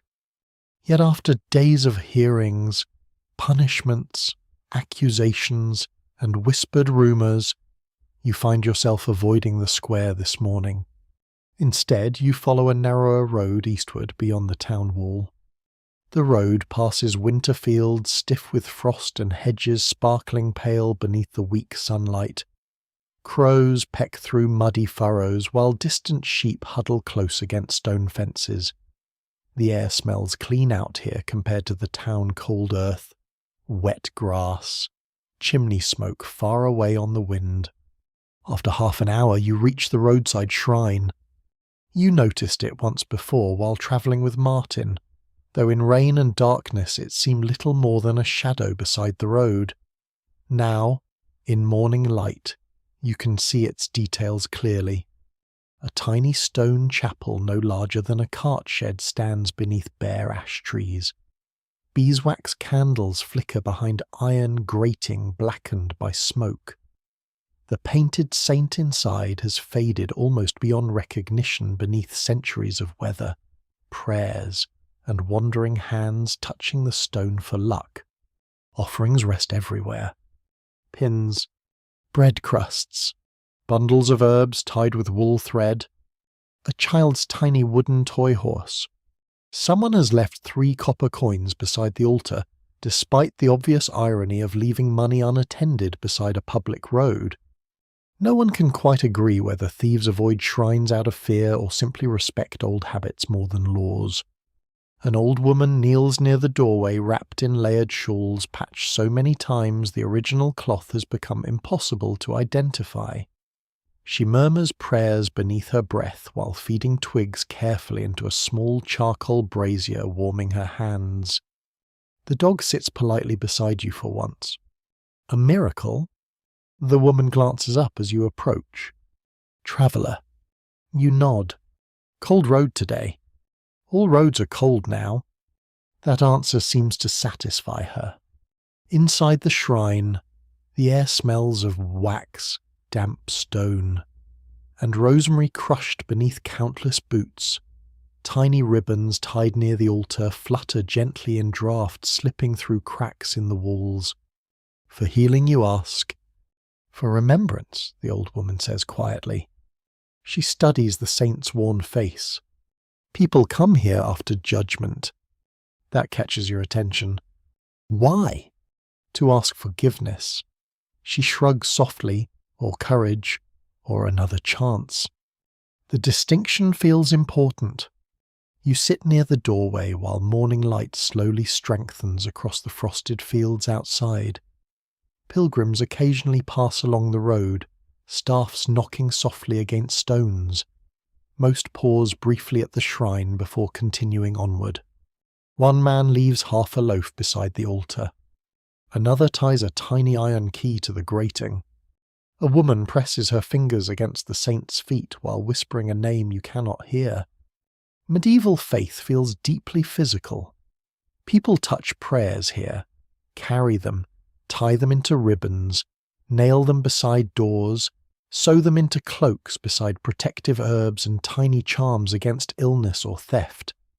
The old woman eventually speaks again. You've seen punishments in town. Not a question. Yes. She nods slowly. Hard season. You remember the horse thief beneath rain-dark skies, the young man in the stocks, the frightened traveller unable to swear certainty before the manor court. Do people truly change afterward, you ask? The woman smiles faintly. Sometimes. And if they don't, then towns remember longer than God, perhaps. The words settle softly into the candlelit quiet. Outside, wind stirs through the ash trees overhead, rattling bare branches together like distant bones. Somewhere farther down the road, bells from the abbey drift faintly through the morning air. The old woman reaches into a basket beside her and removes a tiny bundle wrapped in cloth. Inside rests rosemary, rowan berries, and a small wooden cross darkened smooth by age. For protection, she says. From thieves. She chuckles softly. From becoming cruel. That answer surprises you more than anything else you have heard on these roads. For a long while, neither of you speaks. Travellers continue passing the shrine one by one through the pale winter morning. A lame pilgrim warms hands beside the brazier before limping onward. 2 merchants leave candles after arguing quietly over missing coin earlier in the week. A shepherd boy crosses himself hurriedly and tosses a walnut onto the altar before sprinting after runaway sheep. Life flows around the shrine gently, not free from fear, just slower beside it. Those who tell old tales never fully agree whether roadside shrines truly grant mercy. Some swear thieves confessed there before surrendering themselves to Reeves. Others insist desperate travellers merely hid beside the chapels, hoping saints might distract pursuers. Even now, certainty remains slippery. By afternoon, thin snow begins falling, soft drifting flakes settling across the road, the fields, and the shrine roof in quiet silence. You help the old woman relight candles blown low by draughts while the dog sleeps curled beside the brazier. The world grows smaller in snowfall. Quieter. Kinda somehow. When at last you rise to leave, the old woman presses the little bundle of rosemary and rowan into your hands. For safe roads, she says. You thank her and step back into the pale snowy light. Behind you, candles continue flickering softly within the stone shrine while travellers arrive and depart beneath ash trees dusted white. Ahead, the road leads once more toward the town with its locked doors, wary merchants, iron keys, and remembered punishments. But for the first time since entering those walls, the fear feels slightly farther away. Not gone, just quieter beneath the falling snow. Dawn comes slowly on your final morning beyond the town. Snow fell through most of the night, softening the roads and covering the fields in a pale silence that seems almost sacred after so many days of bells, arguments, markets, and whispered accusations. The world outside the shrine lies still beneath white frost and drifting mist. Bare branches hold thin ribbons of snow along their bark. Smoke rises straight upward from distant cottages into the cold grey sky. You leave before full sunrise. The old woman at the shrine still sleeps beside dying embers wrapped in wool blankets while candles flicker low beneath the saint's worn face. You pull your cloak close, tuck the rosemary bundle carefully into your satchel, and step back onto the quiet road.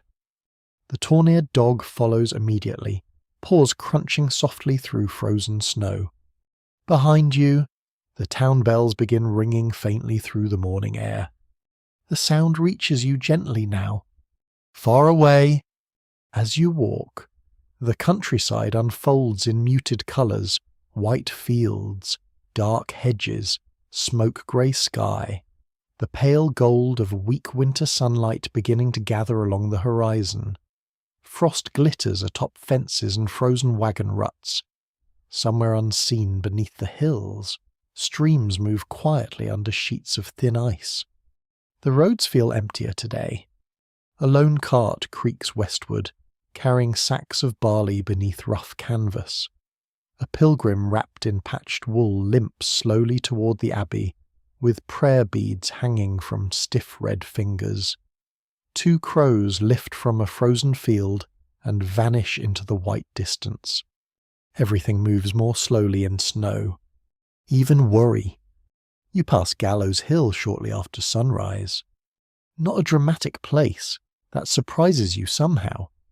No towering monument, no dreadful spectacle waiting beneath thunderclouds. Only a low rise beside the road where old posts stand weathered dark by years of rain and winter wind. Snow gathers around the bases in smooth, quiet drifts. Someone long ago tied faded ribbons to one beam. They flutter weakly in the morning breeze. No one can quite agree how many punishments truly happened here. Some swear thieves once hung in iron cages overlooking the road. Others claim most sentences ended elsewhere, in stocks and fines and public shame rather than death. The hill keeps its silence. You stop only briefly. The dog sniffs the frozen grass before losing interest entirely, which feels strangely appropriate. Animals rarely carry human fears very long.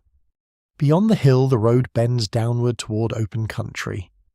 The farther you walk, the more the town itself begins slipping into memory. First the walls vanish behind snowy trees, then the abbey tower disappears into mist. At last, even the bells grow faint enough to mistake for wind moving through branches, and yet pieces remain with you. The smell of wet wool drying beside crowded hearth fires, the sound of iron keys striking against belts in dark gatehouses, the sight of market folk checking purses again and again beneath nervous hands, the horse thief standing silent in the rain, the young pilgrim unable to swear certainty before the court, the old woman at the shrine saying towns remember longer than God perhaps. Medieval punishments, you realize now, are not built only from iron or rope or public shame. They grow from fear itself, fear of hunger, fear of winter, fear of losing the tiny fragile things that keep life together: bread, livestock, silver pennies, warm cloaks, safe doors, trusted neighbours. In such a world, theft feels larger than property. It threatens survival, and so the punishments become large too, sometimes cruelly large. But the people inside that world rarely feel simple. The guards checking locks before dawn, the reeves listening to uncertain witnesses, the merchants glaring suspiciously across crowded stalls, even the accused themselves frightened, hungry, tired, desperate, ashamed. No one appears entirely monster or saint beneath winter skies. The snow deepens as morning passes. You eventually stop beside a frozen stream beneath bare willow trees, where the ice hums softly with hidden water moving below. The dog curls near your boots while you eat the last of your coarse bread slowly, listening to distant crows and the gentle whisper of wind across the fields. The world feels very old here, very quiet, and slowly, as the pale winter sun climbs higher through the mist, the harsh edges of the past begin softening into something calmer. You remember the monastery cloisters glowing gold beneath candlelight, the smell of rosemary hanging above doorways, the murmur of prayers beside roadside shrines, warm onion broth after long wet roads, firelight dancing across soot-black rafters while rain tapped softly against shutters. Even the town itself, fearful and suspicious as it was, carried moments of warmth folded carefully inside its cold stone walls. A baker sharing chestnuts beside the market square, a monk allowing a stray dog into the guest house despite obvious regret, a charcoal burner offering bitter ale beneath dripping forest trees, tiny kindnesses surviving quietly beside harsh laws. The farther the road carries you now, the more those smaller moments remain. The punishments fade first, then the shouting, then the fear. At last, only winter light and distant bells linger softly in memory. Snow continues falling in thin silver flakes around you while the countryside settles deeper into silence. Smoke rises from faraway cottages where travellers warm cold hands beside hearth fires. Somewhere monks chant morning prayers beyond frozen fields. Somewhere market stalls open beneath cautious eyes and jingling keys. But none of it troubles you now. The road stretches onward through white quietness beneath the pale sky. The dog sleeps peacefully beside your boots. Your hands grow warm at last inside your cloak. And little by little, the medieval world dims gently into stillness, torchlight fading behind snowy hills, bells softening into wind, cold stone dissolving into darkness warm enough for sleep. So you let the road drift away. You let the voices fade. You let the gates close softly behind you. And beneath the calm winter sky, With snow falling softly across forgotten roads and distant abbeys, you finally rest.